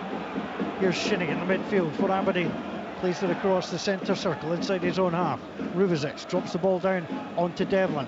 Keskinen is out wide on this right hand side. Keskinen drives in, gets the ball across, takes a deflection, headed away by Newell, picked up by Devlin again, 35-40 yards from goal. He's going to step up and go. Nicky Devlin plays it through, works the 1-2, it's on his wrong side, it's on his left foot, plays it back to McGrath. And he sends the shot wide, just did not fancy swinging that big left foot of his and trying to get in the net. Well, he should have. You know, it was running kindly for him. Okay, he wasn't confident, but I think you have a pop at that. You just don't know. You might just catch it sweet and it ends up in the back of the net. Really good work from Devlin, you know, driving forward. We haven't seen enough of that, I don't think. Said that at half-time, he needs to do more of that. But for me, the decision there was to have the stripe with the left foot. It doesn't have to be sweet, you know, just get it on target. You know, and you don't know, it could take deflections as well, but to relinquish that responsibility, I think was the wrong decision. 4 goals already this season for Nicky Devlin. He scored against Hibs at Pittodrie last term in the 2-apiece game. As Newell fires it out wide onto Cadden. Cadden coming down the left-hand side, plays the ball back onto the halfway line. Hibs 1, Aberdeen 0. Hibs have hit the post in the second half as well. Bushiri has it into the centre circle, lifts it out wide. Header won by Cadden. Cadden played it forward. Malloy has to come across and knock the ball away. David Gray be very happy with what he's seen at the start of the second half. Yeah, definitely. But you know, the opening couple of minutes, it was very, very good from Hibs. But fair play to Aberdeen. There's been a little bit of a reaction here. You get the feeling that this is going to be a meaty second half. Feels like there's going to be something in it for both teams. Obviously, Hibs are in front. Aberdeen look like the message has been clear for the manager. Things need to be better. They need to up the tempo, the urgency, the intensity. Need to play quicker. Need to be working into the wide areas. Hibs have got Smith and goal. It's a back three of O'Hara, Bushiri and Iredale. Miller and Cadden are wing backs. Newell, Triantis, Hoylett, Youant with Kuharovic the man up front. Free kick won by Aberdeen. Have got Mitov in goal. Back four of Devlin, Rubezic, Malloy and McKenzie. It's Shinnie and Nielsen, and it's Keskin and Clarkson, McGrath with Duke now coming through the middle. But see there, that's how you build the game. That's how you get Nielsen and Shinnie on the ball a bit more. You work into the wide areas first. You can get the ball forward, and then it can get popped back into the midfield. They can go out the other side, or they can look to play forward as well. Ball played on the angle, and Keskinen tries to get in there, closes down Cadden. The ball is out of play. Down pitch side for us this evening is Brian McLaughlin. Yeah, the second change of the evening coming for Aberdeen. Jimmy Tillman not happy at all with the opening 6 or 7 minutes, so Topi Keskinen is coming off and he'll be replaced by number 20, Shayden Morris. I'm surprised that Keskinen has been hooked so early in the second half. Well, I know he's obviously chucked Duke through the middle, but I'd even have been inclined to, if you're going to bring Morris on as well, I'd have maybe even thought about putting Keskinen through the middle perhaps.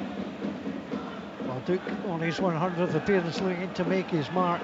Jamie McGrath's looked a shadow of himself in the last 20 minutes of the match overall as the ball is wide onto Morris. First touch in the back heel from Duke. Second chance for Duke. Goal for Aberdeen. Comes from Jamie McGrath. It was played back to him. Hibs defenders on the ground. He swung his right foot at the ball, drilled it into the corner. Hibs 1, Aberdeen 1. I'm sorry, it's quite incredible. Jimmy Tillin, he makes that change. Morris comes on. 2 touches he's had, maybe 3, because he took 2 touches and then he crossed it into the box, and you know, Duke's there with a little back heel, and eventually it pops out and it ends up in the back of the net. But the substitutions that he makes, it just works. There's something about this first half of the season, whenever Tillin goes to the bench, makes that decision, it just happens. Are they waiting for something here? The refs holding the game up as if they're checking for something. Well, they're checking for possible offside. That is the issue at the moment, but the referee... It must be for Morris making the run in behind. Yeah, he's just saying to the Aberdeen players, hold on a moment there. Hold on. Duke's asking if he was offside. He wasn't. Morris wasn't. The goal is given, and Hibs and Aberdeen are tied at 1 apiece. I just saw the replay, and I've got to be honest, I have got no idea what on earth they were even looking at. At no stage did it even look remotely close to being offside. But just to go back and be clear what I'm saying, I wasn't surprised that Morris was coming on, because he has a great impact. I just thought perhaps you would have thought about Keskinen going through the middle, because I thought he was the liveliest of the front players in that first half. And you know, he's got pace as well, which is what they're looking to do with Duke through the middle. But ultimately it doesn't matter, because they've got themselves back in front, and Duke actually looked, he was quite reactive in there in the box there. when the ball went over for Morris. And as Willie said, it is incredible. But ultimately, it works and it happens because they know exactly what's expected of them. And the players also know when Morris comes on. Look, what did Nielsen do? He knew as soon as that ball was coming to him, he was dinking the ball over the top. Yeah. From his perspective, as fast as Morris is, it's no great defender. You've got to be understanding of that as well. You know what he's going to do? Yes. He's going to try and hit the byline, so you should be able to get a yard and a half, maybe even up on him, because he's not going to come inside you. Bushiri takes down Duke. Duke just nutmegged him. Good play. Down. Good play for Duke. And now the game has flipped 180 completely, and Aberdeen, you get the sense of tails are up, and this is where the nervousness comes for Hibs.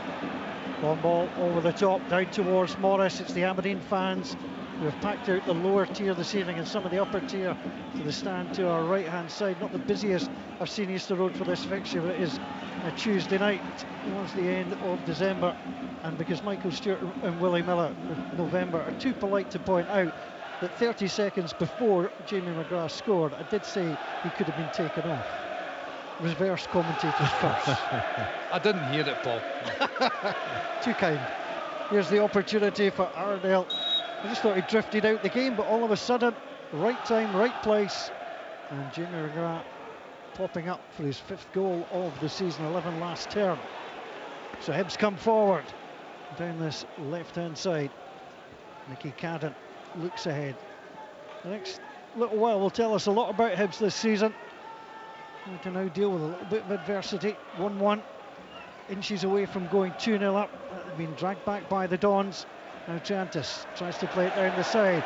Over the top it goes. Cadden turns, yells at him, and holds his hands up to say he was sorry. This next wee spell is vitally important that the supporters actually stick with the team here, because look, I think we all get the frustration and they've been quite rightly critical, but they've been all right in this game so far, and nervousness is inevitably going to lead to a couple of mistakes. This is where they need the supporters just to stick with them. Cadden brings the ball down, gives it away though to Nielsen. Nielsen fires it out, and Nicky Devlin can't keep it in. Thrown to Hibs, down by the halfway line. Really dull, these fixtures, Willie. Yeah, I mean, I think there's been enough in the game to keep us all excited. I don't think it's been spectacular. I wouldn't go that far, but at the same time, you know, Hibs deserved their lead at half time, came out and looked as though they were going to add to it, but Aberdeen, you know, and Jimmy Taylor making that change again and having an immediate impact. Quite incredible, the changes he makes and the impacts that these changes have, and Aberdeen getting themselves back into the game where, you know, they could quite easily have been 2-0 down, you know, early in the second half. And it's now a test of character for the Hibs players out there. They've got to, you know, show the resilience, brush that equaliser off and get back to the form that they showed in the first half. You know though that Aberdeen are really going to go after them here. This makes for a very, very interesting half an hour or so coming up. Ball out of play. It's going to be a throw into Hibs, almost level with the penalty box. It's left hand side. Iredale fires it in, headed away by Devlin, straight back to Iredale. Iredale takes the touch, tries to go past. Morris has done so. It's about the quality of the cross now. He hooks it across. Lewis Miller is up, breaks off for Nielsen, chance for Hoylett, blocked by Rubezic. Comes back out to Triantis. Triantis into the middle, it goes, head play down. Yuhan! Oh, what a block from Nicky Devlin! That was going in from Eli Yuhan, and somehow Devlin got across and made the block to send the ball behind. Huge block, because I think you're right, Paul. I think that was probably going to sneak in at the near post. I don't think Mitov would have been able to react quickly enough. It's a strike from what, maximum 6 yards out. What a block that was. Corner comes in, and knocked down and on to Morris, and hooked away. Bushiri's wanting to stay forward. Hibs have got the ball back on the halfway line. Iredale tries to take it past Duke and does so. If he hadn't done so, it was just clear route to goal for Duke.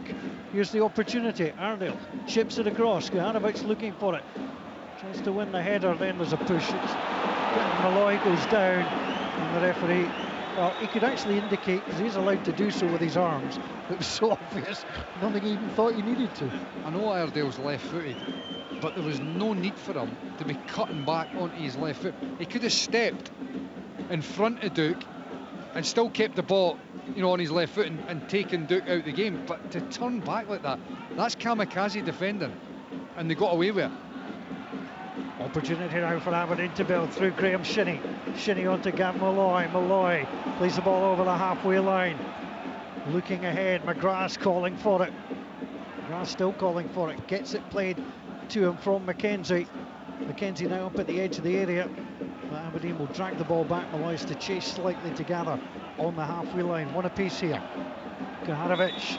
Oh, he's lucky. Well, Kuhanovic took that away from Shinnie, and the referee gave the free kick from his angle, perhaps, or our angle. Didn't think so. Here's Aberdeen coming forward from the free kick. McGrath works the 1-2 at the edge of the area. Shinnie's at the edge of the box. Sets up for the right foot shot. Goalkeeper spills it and knocks it away.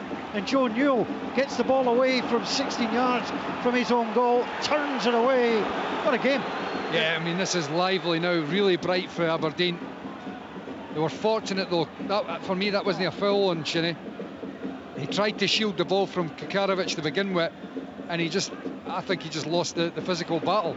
He bounced back up and he still had control of it as well. So I don't know why the referee blew the whistle, but the strike was decent enough, but it had to be either side of the goalkeeper, not straight arm.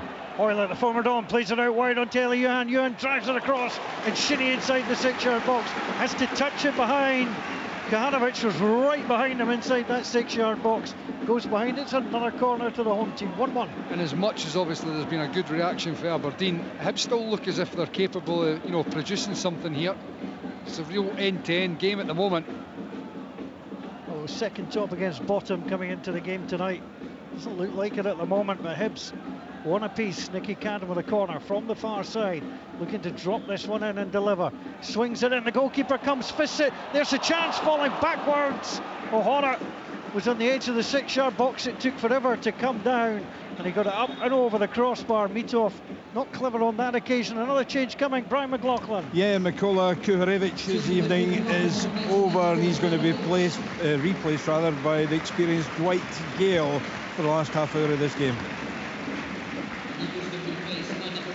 Dwight Gale, 35 years old, comes off the bench for the 5th time this season. He's scored once. He's a good player to have. Kuhanovic is being replaced. This is ideal for Dwight Gale, actually. Can chase him behind the defence here. Yeah, well, goalkeeper again. Mitov, he's not covering himself, with glory, is he, with these cross balls. I mean, he misses it completely there. That's another opportunity, I thought, for Hibs.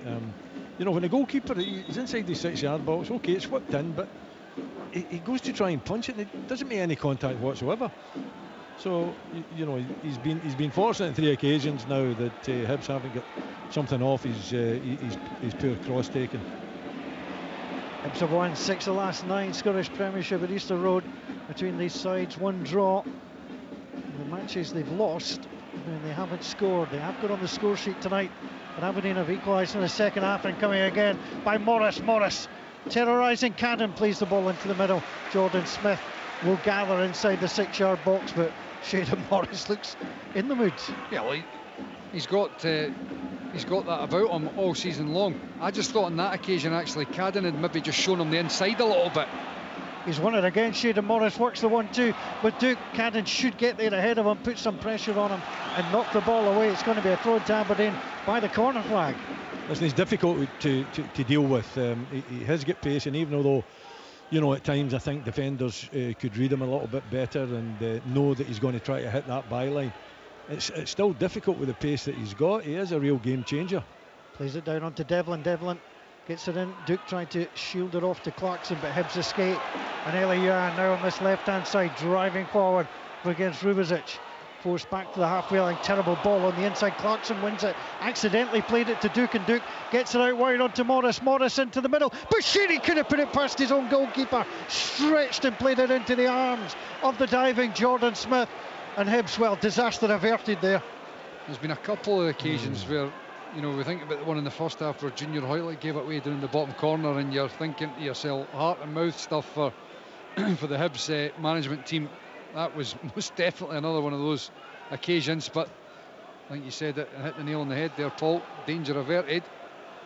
You wonder what's going through his head there, because He's looking right at him. He is. You know, he's not under any pressure either. It's not as if he has to make a quick pass, Johan, and he gives the ball away, you know, in a really dangerous position, and Hibs are fortunate to get away with that. And you know what I notice in modern football? Nobody says anything to him. You would think someone would have a little word in his ear and say, you know, come on, what are you doing? Sorry. That could have been much. That could have been the second goal for Aberdeen. Sorry, he put his hands up.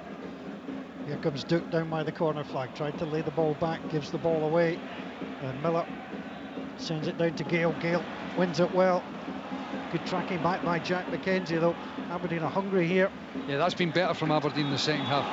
Out of possession, just shutting down, winning balls back. The general tempo of their second half performance has been far better than the first. It does pose the question of what Willie was saying before. It's not the first time it's happened. No, it's, you know, it's just much more energy. It isn't anything. There's not a secret formula other than Talene making these changes, but he does that. It's just they look more energised. Eliuhan leaves Rubezic for dead. Devlin comes in to try and help. Eliuhan still at the edge of the area, twisting to the left-hand side, tries to get the ball across. It was never on, and Gavin Malloy plays it away. And that to me is a lot of Eliuhan. Gets himself a good position, works it well, and then can't find that finish. Yep. I mean, nobody's going to tell me that Shade Morris is quicker than Eliuhan. But you see the danger that Shade Morris creates every time he gets on the ball, because he gets it simple approach, and it causes chaos for the opposition. Shade Morris, it's his 19th appearance of the season. He only played for Aberdeen 19 times last season. So he's enjoying a much better spell with the Dons. You know, it's a huge strength as a player knowing what your own strengths are. You know, there's a lot of players, and Willie will tell you, you play it and you think to yourself, like, come on, you know, like, go and do that. Do you not recognise that's what folk... Hoylett onto Miller, back into Hoylett in the area, came off Malloy's head. It was a shout for handball, didn't look like it. Hibs whipped that forward so quickly. Aberdeen now trying to respond. McGrath, the goal scorer, plays it to Clarkson. Clarkson steps away from Newell, plays the pass inside his own half, onto Devlin, over the halfway line, onto Morris, trying to do what he's good at. Morris, two Hibs players on him, will pull it back onto Nicky Devlin. Duke wants it played into the middle. That's where he plays it. The header from O'Hara, and man goes down at the edge of the area. It was McGrath, there was nothing in that. Now it comes back onto Nielsen onto Devlin, didn't take on the shot with the left foot last time, so cuts inside on the left. Joe Newell said he played the ball. He is yelling at the referee. Nicky Devlin then, well, Jack Iredale has gone down. Nicky Devlin's in trouble here. If he made contact, Devlin is off. If Iredale didn't get any contact, then there's a problem with simulation. The referee is trying to separate the players at the edge of the area. I have to say, I'm not 100% sure. They will go to VAR to have a look at this one. The referee might have to make a call first. Well, I think my instinct is that he's made a complete melee of it, but it certainly doesn't look great when Nicky Devlin jumps up like that. I think it could be the classic, they'll both get a yellow card. Yes, the referee will tell him he's disappointed in both of them. Yeah, it was a silly reaction from Nicky Devlin, and Iredale, I thought, just overplayed it as well. You know, a bit of a pantomime, and it is a season for... Come on, ref, come on, he's having a wee word with him. Here we go, there it is. He's got in his hand, one, finish with you, and two. Well, we saw it coming, I think that was fair to say. And, well, probably more interesting now is the free kick at the edge of the box, which Hibs feel is a bad call. Do you know, I can understand where they're coming from, because I think Nicky Devlin's cut inside. There's probably a bit of contact, but it's more just a collision between the two. I don't think Joe Newell's actually like put a leg out or pulled him down or anything like that. So I can understand where there's a bit of frustration there from Hibs. I thought Nicky Devlin could have just played a wee slide rule ball on that inside where he was. You know, he's inside he's probably on the line with the edge of the D. I thought he could have just slipped that ball down the side of the defence, because I'm not sure who it was, whether it was Clarkson or somebody was on that inside channel, and I thought there was a wee ball to be played there. Instead he tried to dink inside, and look, they've got a free kick in a very dangerous position though. Who gets it? Duke or Clarkson? Duke will want to hit it, one of them strange hits. What do you call it? There is a word for it, but can't think off the top of my head. Clarkson steps up first, goes for it. It's a good save from the goalkeeper, gets in the second attempt, but has only pushed the ball wide. Nicky Devlin is in there. Devlin plays it in. Duke goes up, great header away. Bushiri, and it's taken away by Ewan at the edge of the area. Oh, beautifully chips Clarkson. Hibs now on the counter-attack, and he somehow gets the break of the ball against Rubizic. Doesn't against Malloy. Malloy sends it high in there, drops down to Jack Iredale. Iredale heads it forward, taken down by Duke. We have one heck of a contest. Stay with us here on BBC Radio Scotland. All the action from Easter Road. Here comes Shayden Morris driving again at the edge of the area. Morris trying to get past Iredale, going to the byline, chips it across. No Aberdeen player there. Brilliant ball across to Nielsen, drops it down onto Shinnie. Shinnie on the left foot, tries the shot. Newell with a block. Nielsen then plays it out wide. Here's Jack McKenzie. McKenzie up at the edge of the area, still going. McKenzie, the block comes in from Lewis Miller. What a match this is turning out to be. This is like a cup tie with like 5 minutes to go. But it's usually better from an Aberdeen point of view, isn't it? And Morris again, what a threat. Iredale knows that he's gone down that line, and Iredale's quick too, and he was using his arms as well, trying to just, hold him back, but, Morris still gets to the byline. It's what you were saying before, Willie, where they know what they're trying to do, and it just shows you how difficult it is to actually stop it, because Iredale gave himself at least a yard, and there was probably only about 7 or 8 to the byline, and Morris still got past him. I mean, incredible. We know he's quick, but he's also right off the bat, that acceleration. Yeah. And he has that end product as well. He gets a little pat on the back of the head from Slobodan Rubizic. Hibs are going to make a double change soon, but the free kick's been won by Aberdeen in the midfield. Gale just pulled back Shinnie. Now the free kick into middle, it's deep. Rubizic goes up, the little head flick down. Oh, Hibs have swung over the ball, and Malloy was almost in there, and it was somehow cleared. Cadden got the ball and shouting at his teammates to get the ball away. He comes out to make sure the throw-in doesn't get taken quickly. You can feel the tension.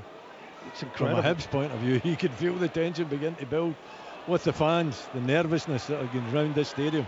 They've given the ball away again. It's with Morris in this right-hand corner. Morris with 2 Hibs players around him. Nicky Cadden goes to ground, turns the ball out of play, and it is going to be an opportunity to get the ball again in for Aberdeen.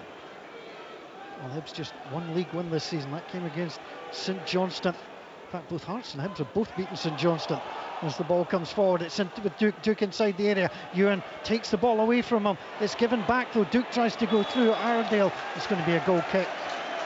Well, it's fast, it's furious, and Brian McLaughlin can bring us the changes. It's going to be a little bit busy down here very shortly, Paul, because Junior Hoylett and Nectar Triantis are going to be replaced for Hibernian. Coming on will be Chris Cadden and number 18 Kwan, who's on loan from Celtic. Aberdeen also looking to potentially make a change. It looks as if Esther Sokler is getting ready at the moment, but I'll come back to you very shortly with that change. Thanks, Brian. It was Josh Campbell that came on, by the way. Josh Campbell. Josh Campbell is on. It's 32. I think the board actually put on the wrong number, so it is Josh Campbell that is on the field of play. So an opportunity in the last 15 minutes for Aberdeen and Hibs to try and find a winner here. Certainly been an entertaining evening. And as the ball gets played away by McKenzie, Bushiri slides inside his own half, sends it up. Touch came in for Gale, drops down onto McGrath. McGrath lays it back to McKenzie. McKenzie spars it forward towards Duke. Bushiri wins the header, straight down to Morris on the centre circle. Brings the ball down well, clips it out onto the near side, onto Devlin. Devlin now trying to get away from Campbell. He's done so, he's in the area, plays it forward looking for Duke. And it's Joe Newell sliding in at the edge of the 6-yard box to turn it behind Aberdeen corner. Great play for Nicky Devlin, Campbell looked as though he was treading water there. As Devlin went by him down that right-hand side, and a dangerous ball, just towards the near post. So, a lot of pace down this right-hand side from both the fullback and the wide player. Graham Shinnie taking the corner this time, swings the ball in, the goalkeeper comes for it, fists it, doesn't get there, chip is in, it's in! It's a simple goal. Nicky Devlin gets the goal. What on earth was Jordan Smith doing? He came for a ball that his defenders should have had. He left his net unguarded, and Aberdeen made them pay. Hibs 1, Aberdeen 2. No, goalkeeper's got to take it, isn't he? Again, you know, it's quite a simple cross into the box. It shouldn't really be testing him. He gets very little on it. Does get a glove on it, but all he does is pop it down in front of Nicky Devlin. Good finish by Devlin, though. Aye. Very calm and cool. Little lob over the top, and it nestles in the back of the net. But poor goalkeeping. Recruitment, Paul. Recruitment. Yep. You can go and talk about, and I said it before the game, you can shuffle the deck and you can play these other players and you can, you know, hope for something. That's not good enough. Plain and simple. And it's the reason why he's probably not been starting games previously. Josip Bursic isn't good enough. Jordan Smith has just shown himself to be no good enough. It's simple as that. That is horrific. It's absolutely horrific.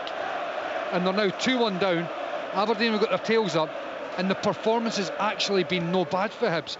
On the whole, no amazing, but it's been all right. And now they find themselves 2-1 down, and Aberdeen are a machine now. Well, they're flying. Here comes Morris. Morris goes in at the edge of the area, slides down. Bushiri then took him down as well. He went down to the ground, sliding the both of them, and then Bushiri got the ball away. Josh Campbell sliding in, can't get the ball. Duke has it and lays the ball back onto Nicky Devlin.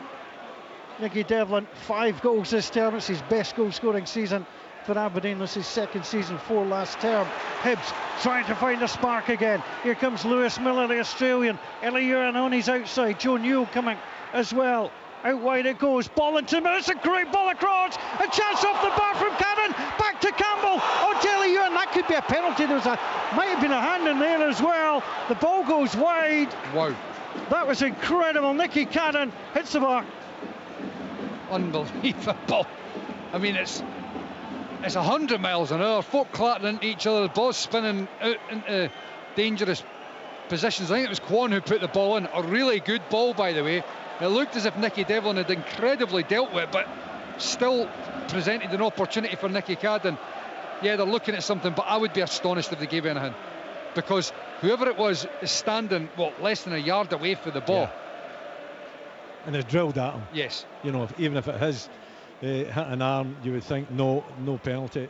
Yeah, it's play on. No penalty is the answer. And it's impossible. Obviously, you got a feeling there was something there, Paul.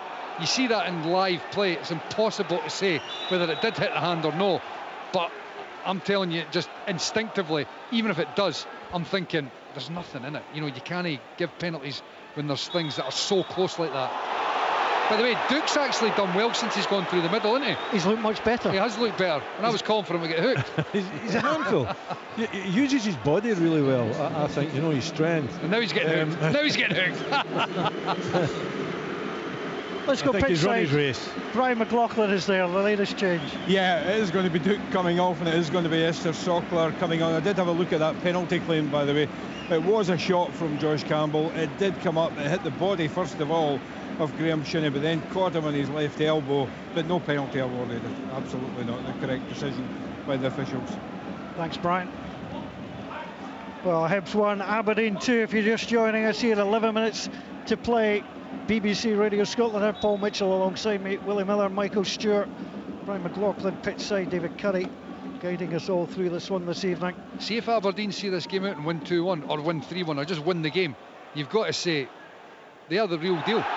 They're the real deal, because they did not play particularly well in that first half. They were 1-0 down. Hibs were playing well, and as much as obviously you think there's the nervousness about Hibs, that's not what's been, you know, the real clear momentum shifter in the second half.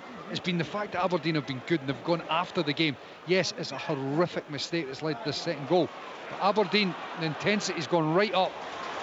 Campbell plays the ball out wide on Eli Uran, down by the corner flag, left hand side, up against Devlin. Devlin keen not to let him pass, and plays the ball out of play. It's going to be a throw into Hibs. Josh Campbell has 5 goals for Hibs against Aberdeen, got a hat-trick in the 6-0 win. And it's now Ardale, plays the ball into the middle. Rubizic plays the ball away, and for David Gray, if this does stay as it is, be another tale of an individual error, something really a manager can't do much about. That has cost him as Devlin slides. I think he might be hurt as well, as he slid and knocked the ball out of play, and he remains on his haunches as the referee comes over, but Nicky Devlin indicated he knew immediately that he had a problem. The man whose goal separates these sides is currently down, and Hibs, well, have they themselves to blame, Willie, or has that been too hard? I think that's a fair statement, but at the same time, Aberdeen have been much better in the second half. You know, the changes have made an impact. Jimmy Teelan's got it right again. But yeah, I mean, David Gray can come out and say individual errors, and you can't argue against that. But he's also got to point out the fact that from being in top for most of the first half, then Aberdeen have been in top for most of the second half. And you know, and they've scored the crucial goals, irrespective of how the goals have came. And you know, it's just makes it looks as though they're going to be rooted at the bottom of the table after this 90 plus minutes. And yes, individual error, but at the same time, Aberdeen have been much better. That's a symptom of their season, actually. You know, their second half's been much better than their first. Devlin's off here. Yeah, Aberdeen are going to make a change. Brian McLaughlin. Yeah, Nicky Devlin, he may be the hero for Aberdeen, but it looks like the change is going to be made, and it's going to be Jack Milne coming on. Throw in taken. Hibs 1, Aberdeen 2. Hibs have to come back to come forward. Here's Nicky Cadden, who hit the bar. Plays the ball into the middle. It wasn't too bad. It breaks almost for Miller, who tries to get his body out of the way because he thinks that's a corner, and he's absolutely right. Corner kick to Hibs.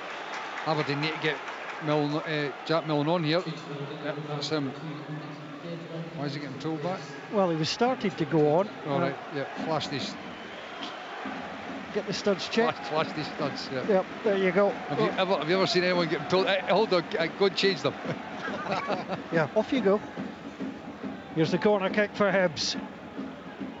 Time ticking away. 38 minutes gone in the second half. Cadden trying to swing this ball in. Campbell up at the edge of the area. Mahora is there. He splits, comes out wide, ball into middle. Elian with a header. Elian with a header over the top. Nicky Cadden's deliveries have been good so far in this game, whether it's been from open play or corners. Generally, his delivery's been pretty good. But you go back to, you know, who to blame or whatever. I mean, fundamentally, Aberdeen have been far better in the second half. But you cannot ignore the fact Hibs. I mean, honestly, the mistake. They're not even mistakes you can go, oh well, that happens sometimes. These are calamitous. I mean, just amateur stuff. And you know what the thing is? There's a sense of inevitability with them as well. Yeah. Brian McLaughlin, Hibs scrambling now, making another change. They certainly are, yeah. Jack Iredale, the defender, coming off, and the player coming on. He's been the hero on so many occasions for Hibernian. Can he do it again tonight? There's number 10, Martin Boyle. 6 goals against Aberdeen since December 2019. Martin Boyle hasn't scored in his last 6 matches, though. But he's off the bench tonight as Bushiri plays the ball over the halfway line. Malloy returns it. Picked up by Elian on the halfway line, spins it forward onto Boyle. Boyle tried to play it through to Dwight Gale. Dwight Gale thought he was offside, and the ball runs all the way through to Dimitar Mitov. Not sure if he would have been, to be honest. It would have been a tight call right enough, but he just gave up the ghost. Quans one in the midfield onto Campbell. Campbell tried the shot. He was blocked by 2 Aberdeen players. The ball gets played back to Mitov. Mitov launches it long, and underneath that is Lewis Miller. I get the feeling that Aberdeen just need to manage the game a bit better here. You know, that they obviously want to go and still attack, but they don't need to force those passes as much. You know, Nielsen's deep in his own half. He's trying to slide the ball forward there through the eye of a needle. They didn't need to do that. You don't need to do that. Long ball played forward by Hibs. Mitov gathers. Aberdeen, who defeated Dundee by 4-1 in the previous 6 Scottish Premiership wins before that, were all by a single goal. They lead by a single goal tonight. Hibs certainly much better than they were on the weekend where they lost to Dundee. 15,845. I think that might go into the banner of creative accounting as the ball gets played forward. Please don't write to me. I'm just being honest. There's not nearly 16,000 people inside this stadium. No, definitely not. You know, Aberdeen have got down, you know, a decent travelling support, but the home fans is very sparse in both stands actually that we're facing. So no, can't believe that figure, that's for sure. But you can understand that as well, can't you? The way the season has gone for Hibs. You know, you can only ask the fans to give so much, and they're not getting enough from the pitch, I don't think. And even tonight, they've again somehow managed to throw that lead away and allow Aberdeen to to go in and looking like they're going to see this one out. Well, it's a big. We've been saying it right through the game. It's a big game tonight, big second half of the night. And now we've got a big last sort of 4 or 5 minutes plus injury time. Because, if Hibs come away from this, it is yet again, as Willie says, finding another way how to lose a game. And they come away feeling so deflated that the performance, especially the first half, good. Second half, it's not bad, but they're coming away with a defeat, potentially. We said at half time, all you need to do, concentrate on keeping a clean sheet. They concede the first one, okay, but you look at the second. I mean, goalkeeper simply has to do better. Hibs no wins in the last 4 at Easter Road. They're currently sitting on 8 points. And well, that solitary win coming against St Johnstone. They've taken 3 points of a possible last 24. As the Aberdeen fans have a little go at Jordan Smith, just make him feel welcome. Where Aberdeen, 19 points in the last 8 Premiership matches. They have been on form, couldn't find a way past St Mirren, but they'd love to get back on track tonight. They're doing so. They're leading by 2-1. Here's McGrath on the halfway line. Got the ball played back by Sockler. Advances, turns, plays it back on to Clarkson. Clarkson opens it up. That's what I'm talking about, controlling the game. Few passes, stretch it out the other side, wait until they're there. Wait until you've opened the side up, then you can try and drive forward. Morris and Mill. Morris plays the ball across, just couldn't wrap his foot round it. And Mill goes through. 22, Jack Mill. And off the bench this season for the 6th time. Just couldn't wrap his foot round it as he wanted. I'm just thinking, if Hibs do end up losing this game, what does David Gray do? I'm looking away at Motherwell at the weekend. What does he do in goals? Yeah, seriously. Well, it's a toss-up for me. Penny for his thought. Yeah, but it's a toss-up. You're putting either one in, you're going like, what am I getting here? And then 2 away games, Motherwell followed by Celtic. Yeah, it doesn't get easier. They then got a home game on the 14th of December against Ross County. County, the only team in the Scottish Premiership to have drawn more games than Hibs this season. Hibs would have settled for a draw at 1 apiece, having been then pinned back by Aberdeen, but they conceded that second goal, and now they're trying to move forward, Hibs, but again, Kwon not getting the ball where he wanted it, and it was easily knocked forward by McGrath. Jordan Smith tries to play this forward. A minute or so to play at Easter Road, then there'll be stoppage time, and Aberdeen led by 2-1. There'll be, I think, 6 minutes of additional time. Yeah, a fair bit, injuries and substitutions as well, so you would expect 5 or 6 minutes to be added on. A couple of VAR checks. Ball played on the inside by Shinnie. Newell almost got there, but it's picked up by Clarkson. Clarkson plays it through. Cadden got back to stop Morris, and they'll now try and turn and build the attack. Nicky Cadden plays it out wide onto Eli Johan, but easily read by young Jack Mill. Knocked the ball out of play. Still feels like a bit of an edgy, shaky game. I mean, still doesn't feel to me like Aberdeen have got complete control of this. Well, Hibs have struck woodwork on a couple of occasions. They will get another chance. Here comes Eli Johan. Johan thought about the cross. Twist, turns, gets away again from Mill. Plays it into the middle. Missed by 3. And it comes outside the box. Almost fell to Boyle. Lewis Miller is there. Out wide onto Martin Boyle. Right hand side. Deflected corner to Hibs as we enter the final few seconds of the 90. Hibs pushing for an equaliser. Yeah, Johan doing really well down the left hand side. A little bit of body movement, some twisting and turning, and putting a very decent cross, low cross, and that could easily end up in the back of the net. There are 3 Hibs players there, 3 green jerseys, but unfortunately for Hibs, not falling to any of them. Cadden plays the ball into the middle. Good header away by Jack Milne up to the edge of the area. Duke was there, come back out onto Cadden, but he can't get there. McKenzie will hook the ball away. Kwon watches it, brings the ball down onto Miller. Miller takes a touch. Did he go down with foul? Yes, he did. I thought it. The referee just seemed to take a beat. Free kick. Shinnie's not really complaining too much, but gives me the feeling that he probably did catch him. He did. I think he just went in late, didn't he? And he kind of dragged the legs away from, was it Miller? Yep. Yeah. So it's a free kick and a dangerous position. And Cadden, as I said before, with his left foot, his delivery's been very good. Just wonder, is he in a position where he's going to look to shoot, or well, it looks to me like he's lining up for a shot here. Certainly does fancy it from here. Cadden, can he rescue this game for Hibs? They had the lead, they were pegged back and then overtaken. Cadden steps up, left-footed, curls it in! Brilliant from Nicky Cadden! A third goal in 3 games! Into the top corner it goes! Sensational from Nicky Cadden! Hibs are level, Hibs 2, Aberdeen 2! What a goal! What a goal! I mean, look. The deliveries have been good, but that's sensational. Oh yeah, absolutely. I mean, that's a level above. The deliveries have been good, which gives you the feeling that he had a feel, had a sense for it. His deliveries have been on point. He's been getting plenty of pace and whiff on it. So he's standing there looking, thinking, I fancy it. And boy, does he fancy it. I mean, that's a glorious, glorious finish. And it's the sort of thing that could just galvanise them. It could just galvanise them. Couldn't really have placed it much better, could he have? I mean, that's right in the top corner. Fabulous free kick. Now can Hibs go on and win it? That's the question. Or can Aberdeen find an attack? Morris just needs to run. Morris needs to run. Oh, he got taken out there. That could be a card for Cadden, but the ref's not even giving a free kick. Well, again, it's what you see. The ball is back with Jordan Smith. He plays the ball out wide. 2 apiece at Pittodrie last season in a cracking game. 2 apiece in the first meeting of the season between these sides this season at Easter Road. They'll play again the 21st of December. Here comes Martin Boyle. Boyle trying to get his way through.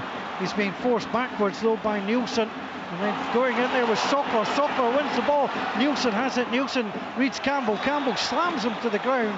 And referee is, I think, trying to go to his pocket to give a card, but then decides that Aberdeen are moving it quickly. Let's not bother. Here's McKenzie. Plays it out wide. Frenetic finish to this one. 3 additional minutes of the 6 to be played. Hibs 2, Aberdeen 2 on an exciting night at Easter Road. Ball is back with Mitov. Mitov takes a touch in the D. Now sends it long. Bushiri looks for it. Comes running off the side of the head. It's on to Cadden. What a free kick he scored. The ball comes down, touched away by Gale. Malloy almost invited Boyle forward. Spirals that through the middle. Sockler goes in there. Can't get there. Almost falls for Cadden at the edge of the area. Well, happy to see that ball go out wide. It's just knocked away by Nicky Cadden. Well, David Gray threw on the extra attacker. Tried to make something happen. Bushiri is down. And he's saying going to require some attention. Well, it's not let us down this fixture, will it? No, it hasn't. It's been an exciting encounter, hasn't it? It's swung from one side to the other. A lot of energy. Both teams having spells where they've been on top as well. When you look back on it, probably quite an even game. And the 2-2, it's kind of fully reflects that situation. You just wonder if someone's got something special left in them to actually take the full 3 points. 20 goals now in the last 5 meetings of these sides on this ground as the ball gets sent out wide onto Milne. Milne pressured by Eli Johan, gets it across onto Morris. Morris now is going to attack the byline. Oh, he's past Cadden. He's inside the area. He clips it across. Chance! Oh! Esther Sockler has won it for Aberdeen with an overhead kick into the back of the net with a bicycle kick, and Aberdeen celebrate. It's heartache for Hibernian, but Aberdeen will win at Easter Road. Oh, it's quite sensational though, isn't it? Cadden can do nothing about Morris. That pace that he's got, that directness down to that byline, and then he looks up and he delivers it absolutely. Well, perhaps a little bit behind Sockler. Perfect with overhead kick. Unbelievable finish with that scissors kick into the back of the net. Smith gets a little hand to it, but the pace of it just takes it past the goalkeeper. But it's sensational. What a game we've had. What a finish to this game. I'm thinking, could galvanise Hibs. That could just stake through the heart stuff. That could I'd want to see a replay, but I'm just wondering, could the keeper have done better? I think it's too much power. Do you think so? Yeah, I think he almost gets a hand to it, but I think it's hammered almost right at him. I think I'm still questioning whether, I'm not sure, Cadden steps across. He tries to block him. Out. He tries to block him. I mean, look, one, it shows you the importance and the sheer brilliance of having that pace to come onto the park. It's so devastating. Hibs are throwing everything forward here. It might fall for Rocky Bushiri. Inside the box on Taylor Yuan. Into the middle, the header across. Bushiri! Rocky Bushiri with his first goal for Hibs.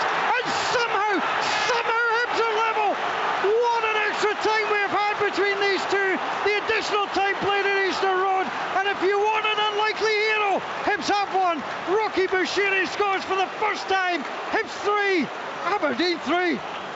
That's horrific defending, by the way. Horrific defending for Aberdeen.